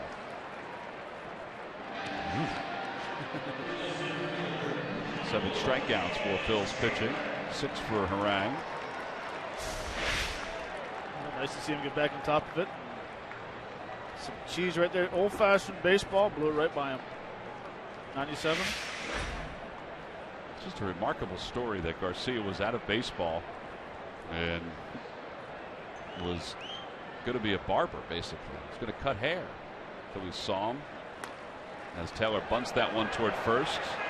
And Luis off the mound quickly, in time on the flip to first. 2 outs.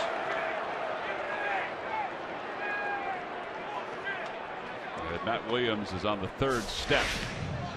Well, he does an unbelievable job getting over and getting the bunt. But right here he has a little problem. He gets caught in his glove when he flips it. That's the reason why he kind of threw a changeup at first base. See right there, they're coming out. Come on, ball. Come on, ball. Get there. Get to the bag. Get to the bag. Can I draw to go a little quicker? Yeah. He's out. He's out. Good play. Matt Williams thought about looking at that, asking the umpires to look at it. Here's Ian Desmond, who has 2 hits today. Fouls the first pitch off. It's 0-1. Anyway, the Phillies, he was living in North Jersey, Luis Garcia, and the Phillies sent a scout over to an indoor facility where he had been working out and said, there's something here. At least there's something here to look at.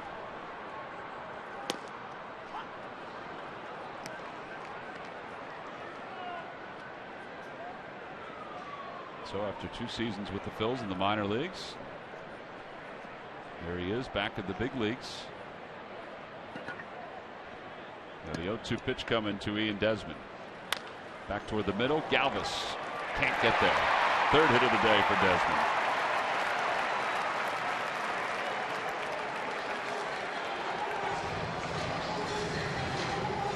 You got power on power here with Bryce Harper coming up.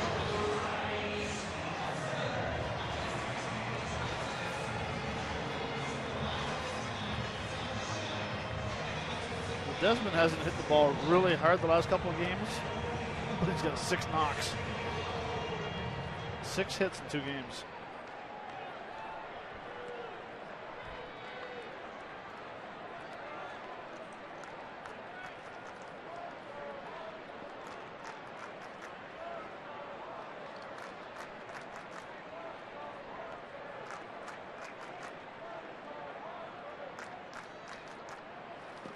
That one goes between the legs of Cameron Rupp, and it's going to move Desmond up to second base. A wild pitch charged to Garcia. 1 ball, no strikes to Bryce Harper. Well, Bryce Harper certainly didn't miss his last at bat. No, he didn't. He got a 3-2 fastball right here, or 3-1, sorry, down the middle of the plate, and absolutely destroyed that one off the back wall in center field. Young man's got some power, that's for sure.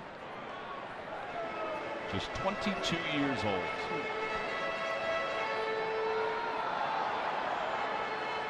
By the way, as they have a little meeting right there.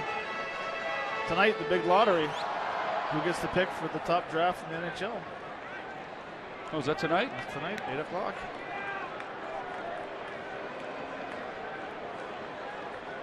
You going to watch it? You're going to walk Harper intentionally now to face Ryan Zimmerman.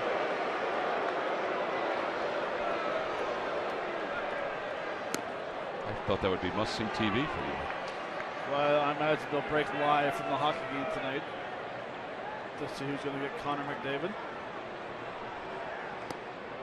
There's ball 4, and it almost got away from Rupp.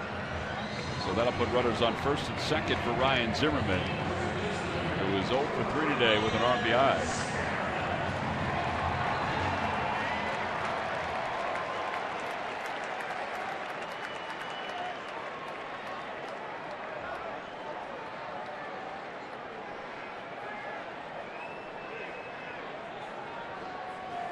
Rupp was looking over to the dugout for a while to see what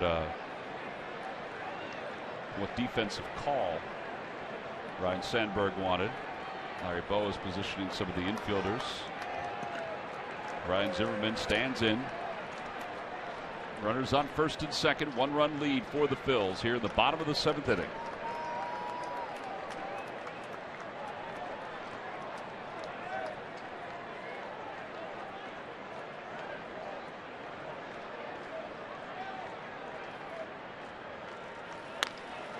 It back toward the middle, diving stop by Utley, to his feet, throws to first, in time, what a play! Chase Utley just saved the bottom of the 7th inning for Luis Garcia and the Phils. No runs, 1 hit, and 2 men left. And a spectacular defensive play by Chase Utley to finish up the bottom of the 7th inning. The ball was hit right on the nose, but Utley was there to smother it, get to his feet, and throw out Ryan Zimmerman.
Delaware Valley Honda dealers. Hurry to your local Delaware Valley Honda dealer or visit DelValHondaDealers.com today. And by Jefferson, where health is all we do.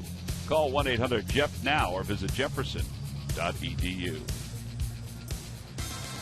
Top of the 8th inning, Phillies up 4-3. Chase Utley just made a wonderful defensive play to end a potential rally by the Nationals. It also would have plated the tying run. So now we go to the top of the 8th. Jeff Francoeur leads it off. Francoeur takes a strike from Aaron Barrett, the new pitcher for the Nationals. Barrett takes over for Thornton. 7 strikeouts at 4 2/3.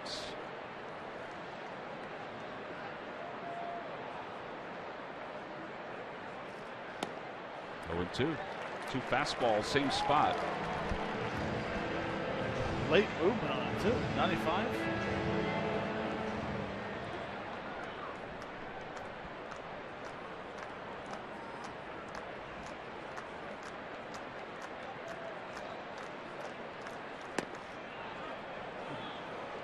Pretty close pitch, and now it's 1 ball and 2 strikes. It must have been up a little bit. Ken Giles warming in the bullpen. As we expected, Kenny will be pitching in the 8th inning.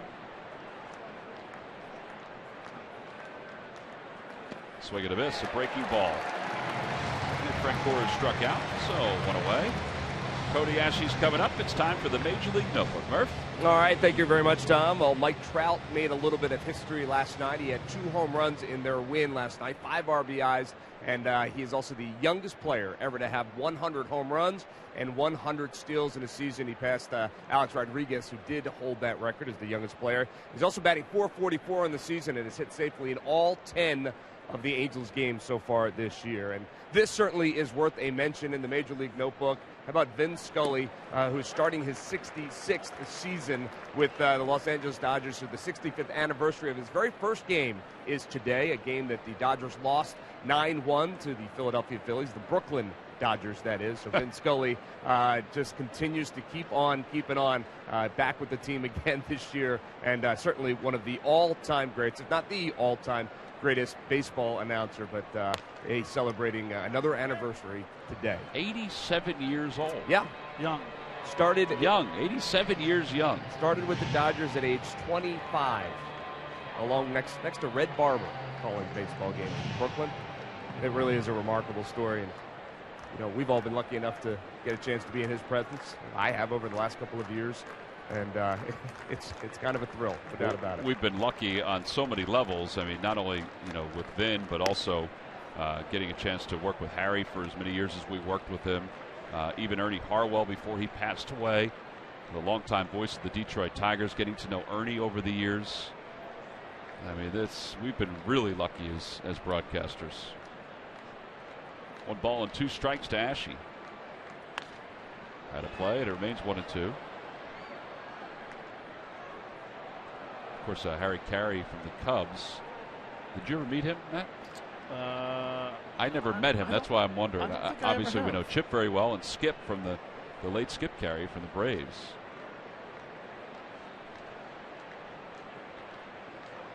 One ball, 2 strikes to Cody Ashe. And Ashe loops this one to foul territory. Here comes Espinosa. He won't be able to get to it. And it remains 1-2.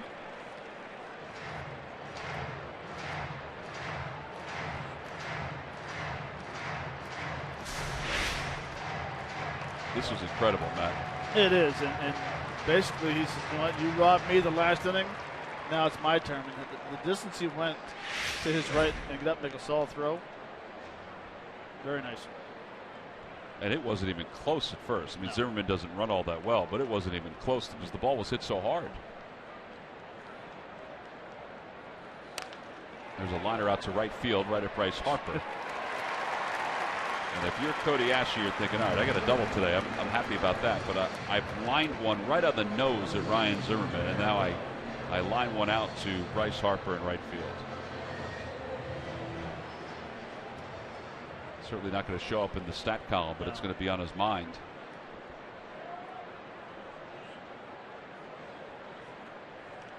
There's Darren Ruff, who's 0 for 3.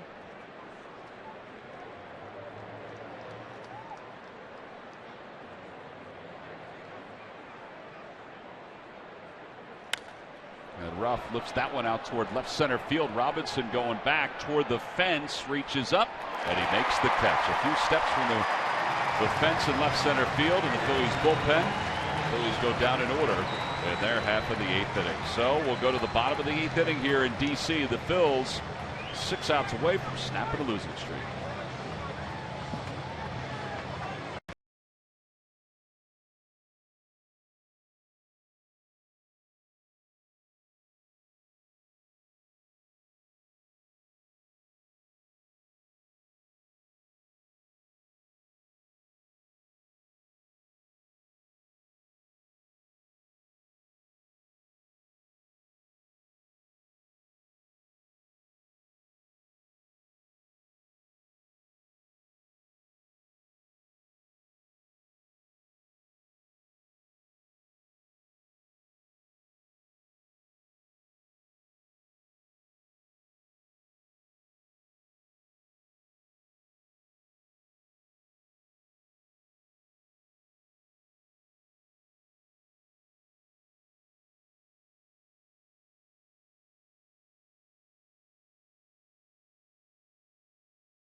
Coming up later tonight, our own Ben Davis straps on the catcher's gear to see what makes Ken Giles so tough to hit. An in-depth conversation with Chase Utley and Cody Ashley goes incognito to see what the Phils fans really think of him. Phillies Clubhouse presented by Mercedes-Benz tonight at 11 right here on Comcast Sportsnet. Well, speaking of Ken Giles, he's into the ball game, his 5th of the year. 6 strikeouts in 3 2/3 so far. Clint Robinson is the first batter he'll face, and he hits one right at Chase Utley for the first out.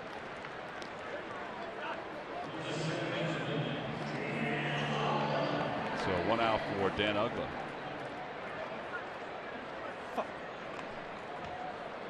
Phillies are hoping for this combination of Giles and Papelbon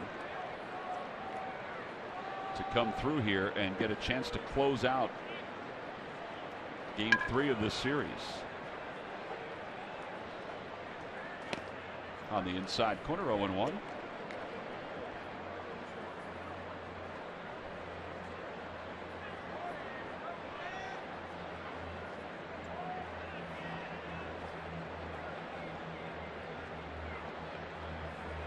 It's the infield shift on Dan Uggla again. Yeah, Utley is not all the way over on the left side of the diamond, but he is toward the middle.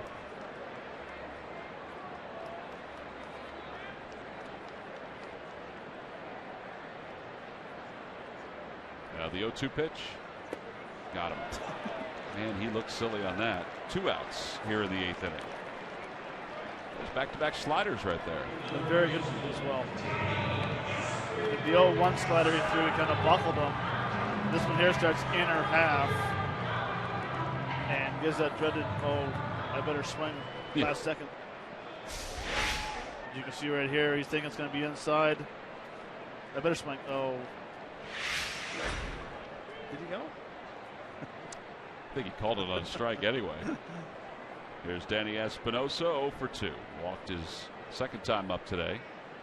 And he takes a strike. It's 0-1. He does throw more sliders than fastballs now, it seems, doesn't it? And that actually has a little bigger hump to it, so it almost looks like it's 12-6 curve. It's getting close to a curveball. Yeah.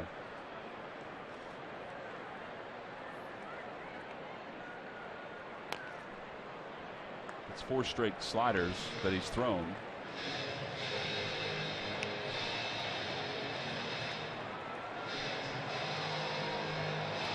Whatever it takes. Whatever it takes to snap this losing streak.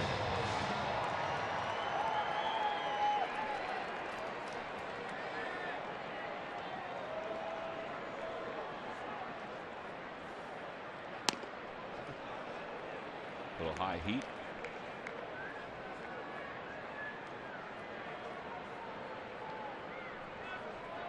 Trinan is the closest right-hander to us, and Storen has the high socks. 1 ball, 2 strikes now to Espinosa, and he lines that one into right field, a base hit. That slider was up a little bit, and Espinosa was able to pick up his first hit of the day, so he's aboard for Lobaton.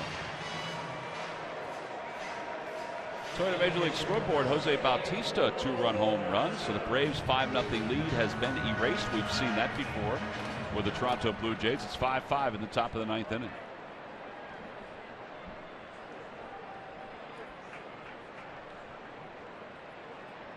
We've seen that before, and we've seen it happen in the blink of an eye, too. Yes.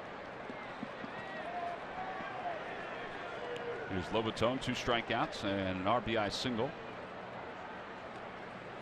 And he lines that one to right field. Frank Porter's there, and the inning is over.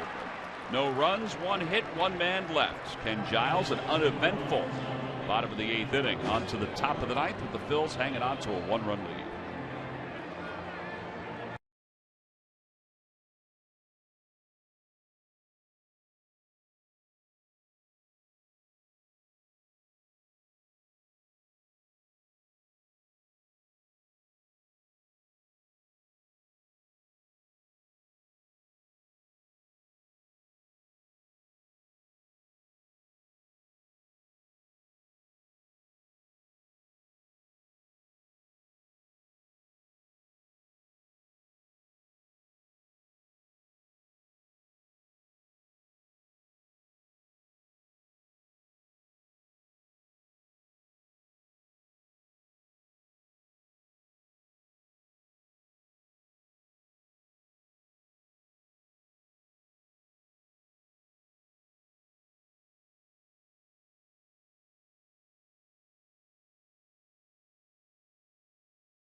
Phillies. And who are the 4 greatest living Major League Baseball players? Go to MLB.com franchise 4 to cast your ballots. Winners will be revealed during the All-Star Game July 14th on Fox. We'll go to the top of the 9th inning along with Matt Stairs and Greg Murphy. I'm Tom McCarthy. Blake Trinan will be the new pitcher for the Nationals. Phillies up by 1. See Trinan's numbers: 6 hits and 4 2/3. And he will face Ben Revere as we begin the 9th inning. Revere came on the pinch run for Ryan Howard and scored the go-ahead run in the 7th inning.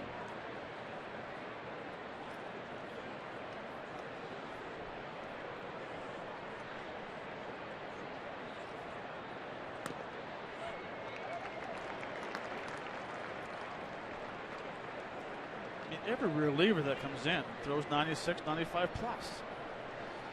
And they're not alone here in Washington. It's everybody. Right, everyone. With movement.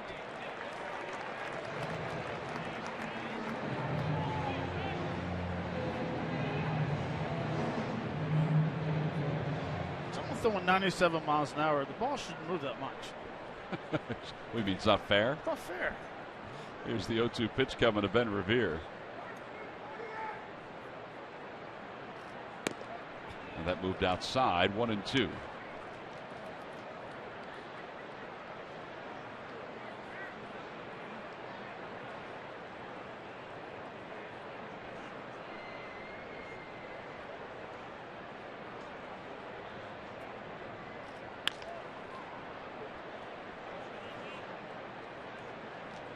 But taking a look at that bat, see where the ball hit.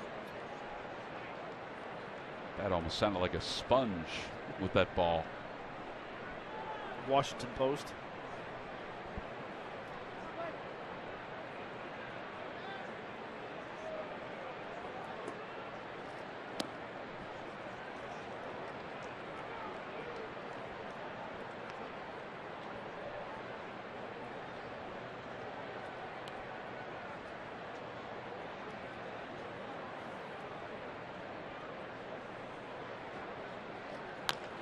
Up the first base line, that'll kick foul.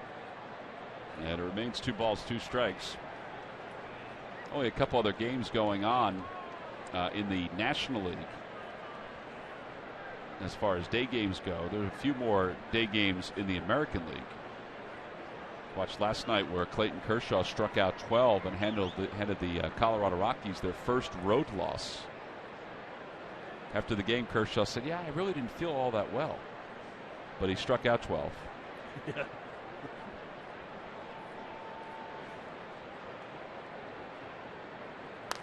And Revere lines it toward right center field. That'll be in for an extra base hit. It's going to go to the wall. Harper will cut it off. And Revere will get to second base with a leadoff double. That's a really good play by Harper, because if it had gone to the scoreboard, there's a good chance Revere would have been on third base. Well, it is a good defense playing right center and cutting it off like you said, Tom, but it's a better job of hitting right here, getting a slider down in the zone, staying back, keeping the head down, going through the ball, and really putting a nice pass to the ball right there. And like you said, Harper cutting the ball off before it gets to the fence, getting it in quick.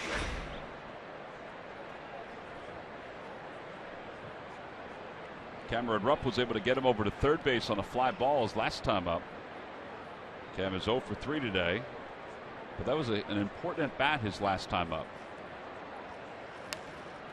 He's trying to get the ball to right field again. He fouls it away. It's 0-1.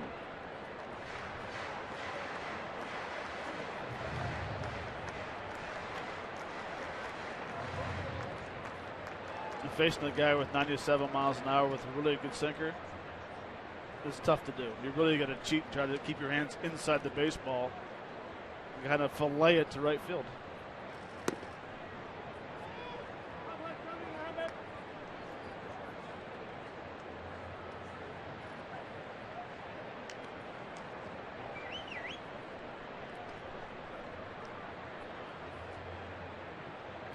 Did you like that, fillet it? I did. In my mind, I was thinking about filleting a fish. He did not fillet that one. He took a big, healthy rip at it. Fillet, feather, all good descriptions. I mean, what kind of fish were you filleting there? I was, well, flounder.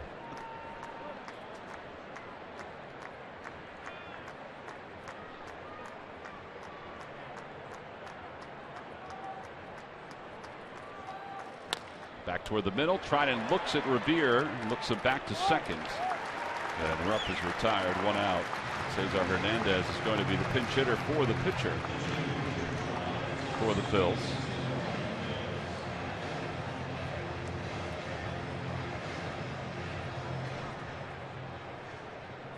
As Jonathan Papelbon loosens up in the bullpen to pitch the bottom of the 9th inning, try to end this 6-game losing streak.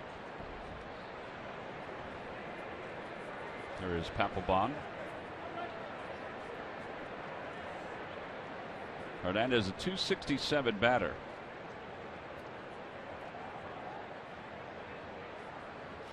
And he pulls it to the right side. Revere goes over to third, and there are 2 outs. And it's left up to Odubel Herrera. Well, don't forget the Phillies will wrap up this series and the road trip tomorrow afternoon. It's a 1:35 first pitch. We'll be on the air at 1:30 on Comcast Sportsnet. The big Sunday show will be on prior to that.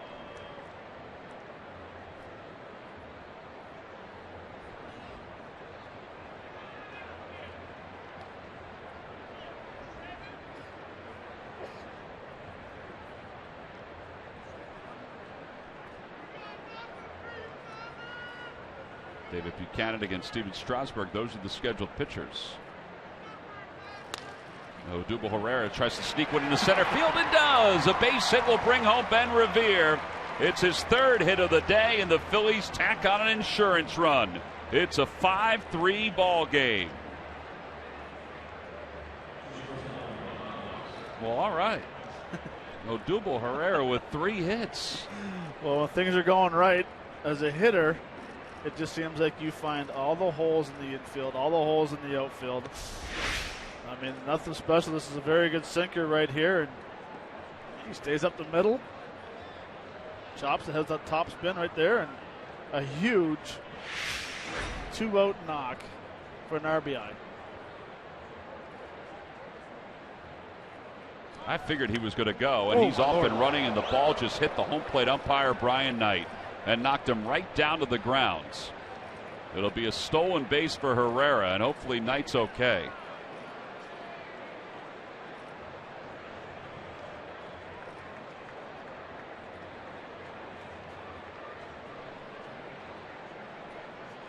Second stolen base of the day for Odubel Herrera.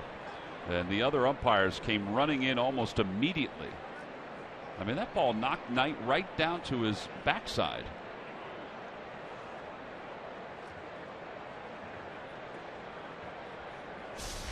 All right, take a look.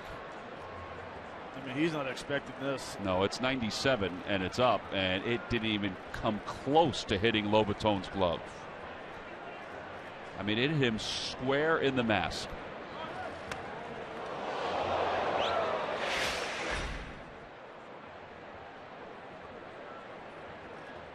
If you're a catcher, you feel awful about that.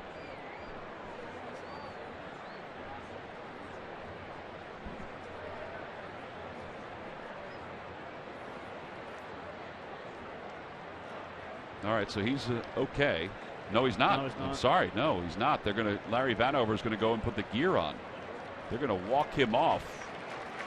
Vanover patted him on the back, and I thought, all right, he's okay. But that's going to be it for Brian Knight. So Larry Vanover will take a few moments to go put the gear on, and we'll play the rest of this ball game with 3 umpires. Man, that hit him square in the mask. So we'll step aside. Phillies have tacked on an insurance run, and they have a runner in scoring position.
Take advantage of special group opportunities, including discounts, theme nights, party areas, and much more. No matter what size group, there are always benefits and special options. For more information, check out Phillies.com/group tickets.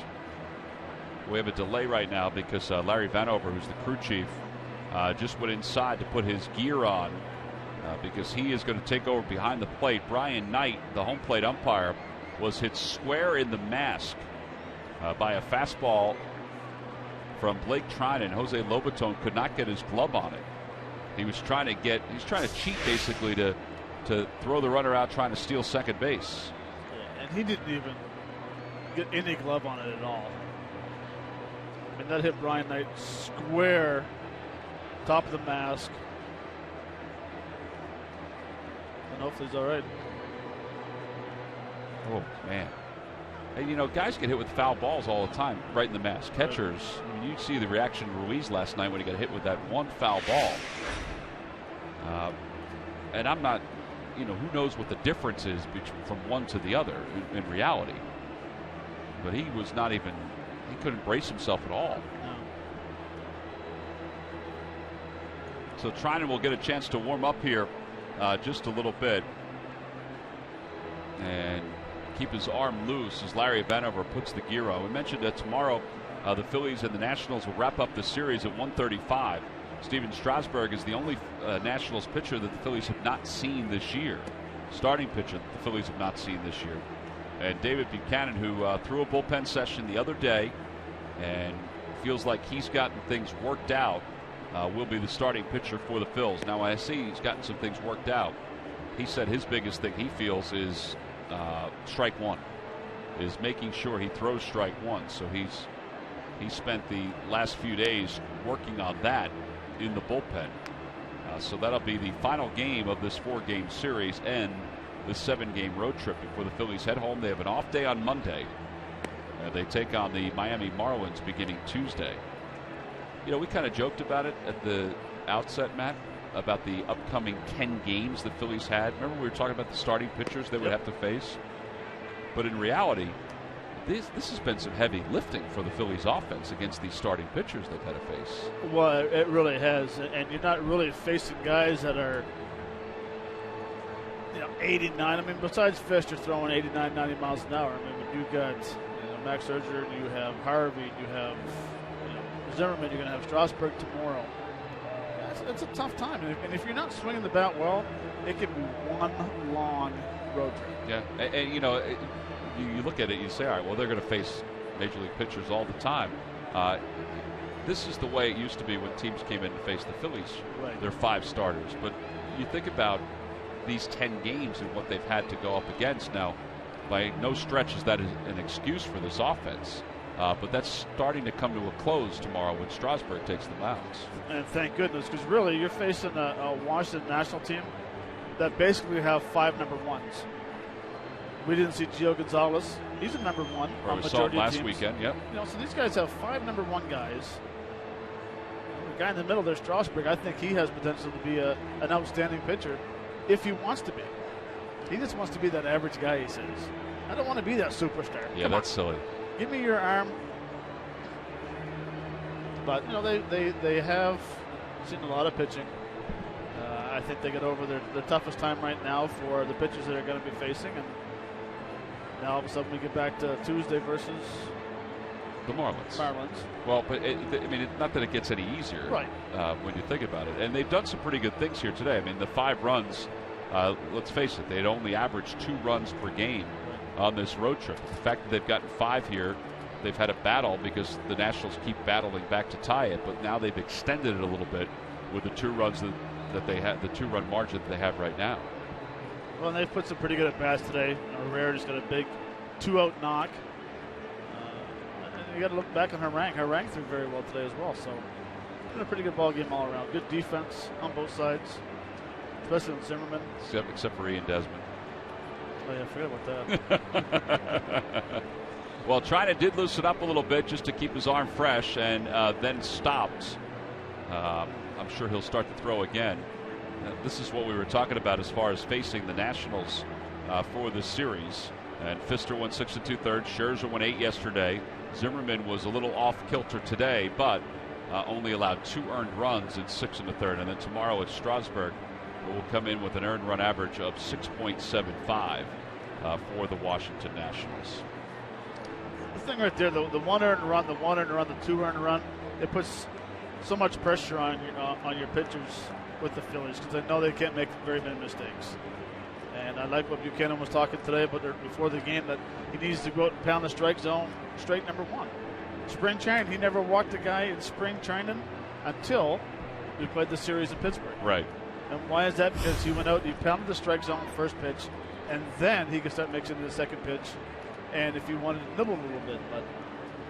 Well, one of the clearest indications that the Phillies were facing some pretty good starting pitching, some somewhat dominant starting pitching, was that note that we mentioned at the outset of the game.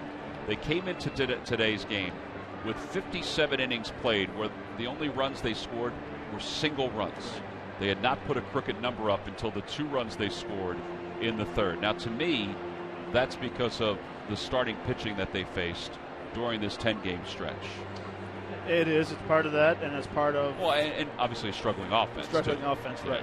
And not stringing some back-to-back hits together. That's why it's nice to see Ben getting a double this inning and then Herrera getting a single. Putting a couple of bats together. Look, it's very hard in the big leagues to get 2, 3, 4 hits in a row. And when your team's not based around power, I mean, they're really going to have to concentrate on doing the little things. Moving runners. Like Cameron Rupp didn't get the runner over, didn't get Rivera to third base, but Rivera picks him up. Right. That's how they're going to win ball games. Well, we have been waiting for 10 minutes for Larry Vanover to put the umpire's gear on. I don't know if he went to the local sporting goods store to get it or not, but it's taken him some extra time to put the gear on. That's because Brian Knight has left this ball game, the home plate umpire. He was hit square in the mask with a fastball from Blake Trinan that Jose Lobaton couldn't handle because he was trying to get a little bit of an edge to try to throw out Odubel Herrera, who was attempting to steal second base and just flat out missed the baseball. So that's why the delay, and it's been a little more than 10 minutes. We see the gate starting to swing open, and ladies and gentlemen, here comes Larry Vanover. And he takes over behind the plate.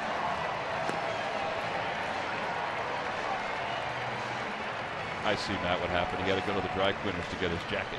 He's not wearing a pullover, he's going with a jacket. So he'll take the lineup card. He is the crew chief, and he will finish up this ball game behind home plate. The Phillies will have Freddie Galvis step back up to the plate. Galvis was up.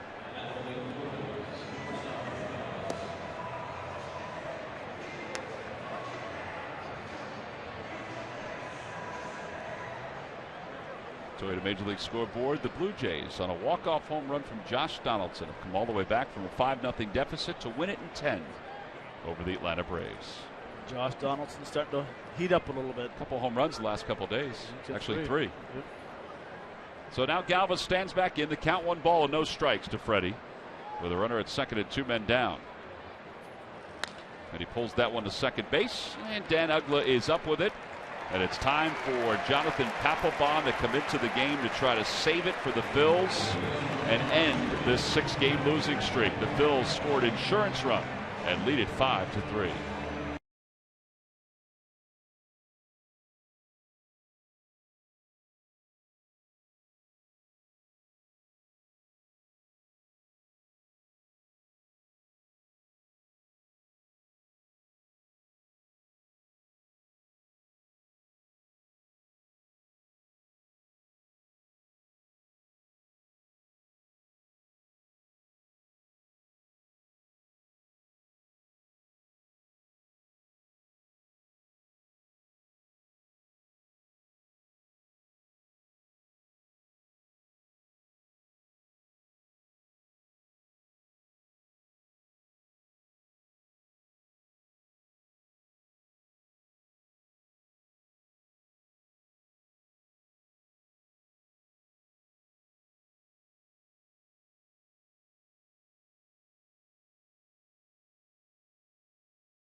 The Nationals, only on Pure Auto Insurance, presents Phillies Post-Game Live. Tom, Chris Bryant finally got a hit. I saw that RBI single. 2 walks today. After striking out 3 times yesterday. he was so amped up yesterday. He was swinging at everything. Before the pitcher threw it, he was swinging. Well, here's Papelbon, 4 1/3, 3 strikeouts, trying to pick up his 3rd save of the season.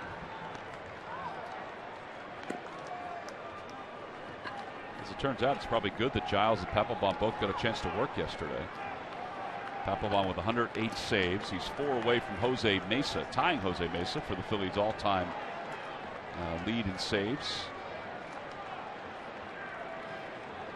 327 career saves for Jonathan Papelbon. 18 of them have come against the Nationals. And he'll face Tyler Moore, who will pinch hit.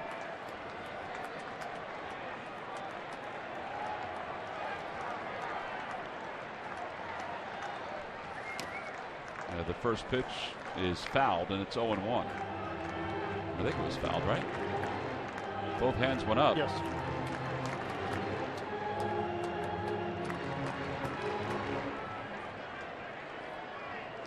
Tyler Moore hitting $133.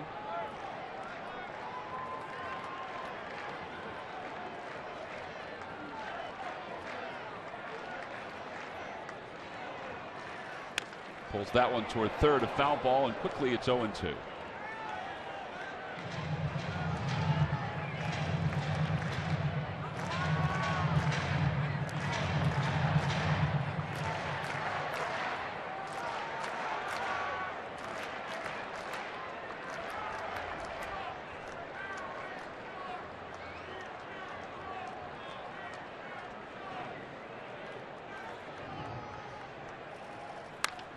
Fly ball right center field. Herrera says he has it, so Francoeur will let him take it.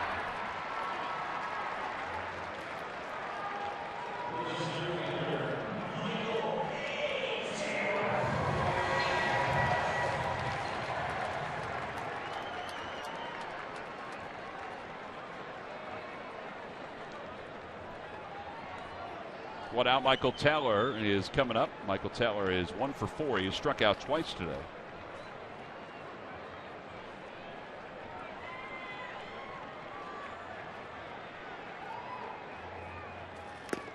And he fouls the first pitch. Foul tip into the glove of Rupp, and it's 0-1.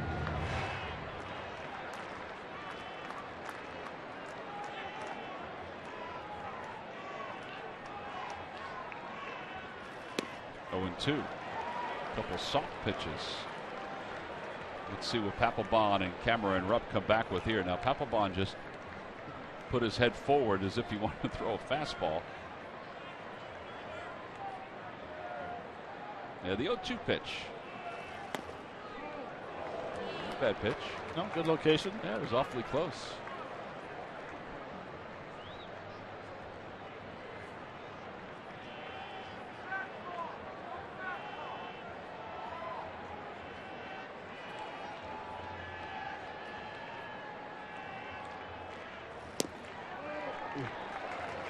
Larry Urbano really hasn't established a strike zone today.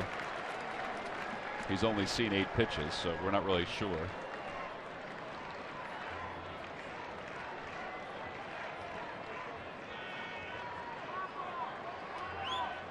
Two pitch coming. Swing and a miss. He got him. 2 outs. 3 strikeouts today for Michael Taylor. That's the first strikeout for Papelbon. 9 strikeouts today for Phillies pitching. Well, I mean, Papelbon has been locked in with this off-speed pitch. It's his bread and butter. It's a pitch that I've absolutely loved seeing him throw in spring training. See that tight slider right there, and Taylor has no chance at out front, swings over top. And Ian Desmond with 2 outs. Takes a strike at the knees. It's 0-1.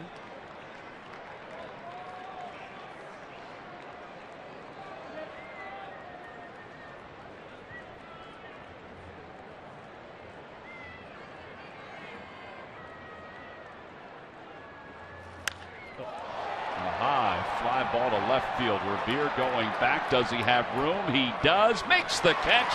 And the 6-game losing streak is over for the Phils. They win it today 5-3 over the Nationals as Jonathan Papelbon closes the door A 1-2-3 bottom of the 9th inning. Well, this turned out to be a very good win for the Phils, and Odubel Herrera had a lot to do with it. He is our Chevrolet player of the game, 3 for 4, a double, 2 singles, 2 runs scored, and an RBI. Ryan Sandberg watched Aaron Harang battle through 6 innings. Harang allowed 3 runs during those 6 innings of work, and he'll get the victory for the Phils, his second one of the season. But, man, this was a good win for the Phils to end a 6-game losing streak. And now they can go for a series split tomorrow afternoon. 5-3 the final score. Here are WB Mason deliveries of the game. Well, it's back in the 7th inning. It had started off with Ryan Howard walking. Ben Revere coming in to pinch run. Does a nice job stealing second. Grady Sizemore hits a missile to first base, but not in time for a fielder's choice. We talked about it earlier. A tremendous jump by Ben Revere. And that's why that is the WB Mason deliveries of the game. Well, a good win for the Phillies today. They did a lot of things very good, and they also played some solid defense. And they've got contributions from everyone, including guys off the bench. And Ben Revere is down with Greg Murphy. Murph? Well, you're exactly right, Tom. Sometimes, even if your name's not in the starting lineup, you can affect the outcome of a baseball game. You certainly did that today. You get on after the walk to Ryan Howard, you steal a base, you tag up, and then you score. Nice to get your legs working, I guess, and get the team ahead. Yeah, it's been a couple of days. He likes to say, Nationals, they're a great team. This is real big. Hopefully we'll come back tomorrow and tie this thing up, series up. So, everybody pitched great. Harang did well, and everybody did the right things, especially on that one play, get him over, get him in. And, that's what all small ball is all about. Yeah, you guys get the win. Now, you come out and you get in a bat late in the game as well. You get base hit, you get a double. How'd you keep yourself sharp? I saw you working in the cage today. Is that what you do? I can't stay in the dugout. I get too antsy. And, the coaches, they get mad at me, especially Steve Henderson. I know the crap out of him, but I'll be down there knowing rock a little bit, just run around, just keep the legs warm. Because you never know, somebody, tweak a growing hamstring or something, and they want to go in there, cold-blooded. And you do the same thing. But, just stay warmed up. You never know when your name's going to be called. And, actually, I was talking to somebody today about that. It's just, you never know. Though your name's not in the lineup card, you may have to come in and get a big hit or a big run or something and have the team win the game. Pretty nice to have the 6-game losing streak come to an end. Yeah, so hopefully we'll go a 6-game winning streak or more. That's the way to think about it, Ben. Thanks for your time. Guys, back upstairs. All right, Murph, thank you very much. We appreciate that. Ben Revere using his legs, coming off the bench, scoring. A couple big runs for the Phils. They win it today to end a 6-game losing streak. We'll be back to wrap it up right after this.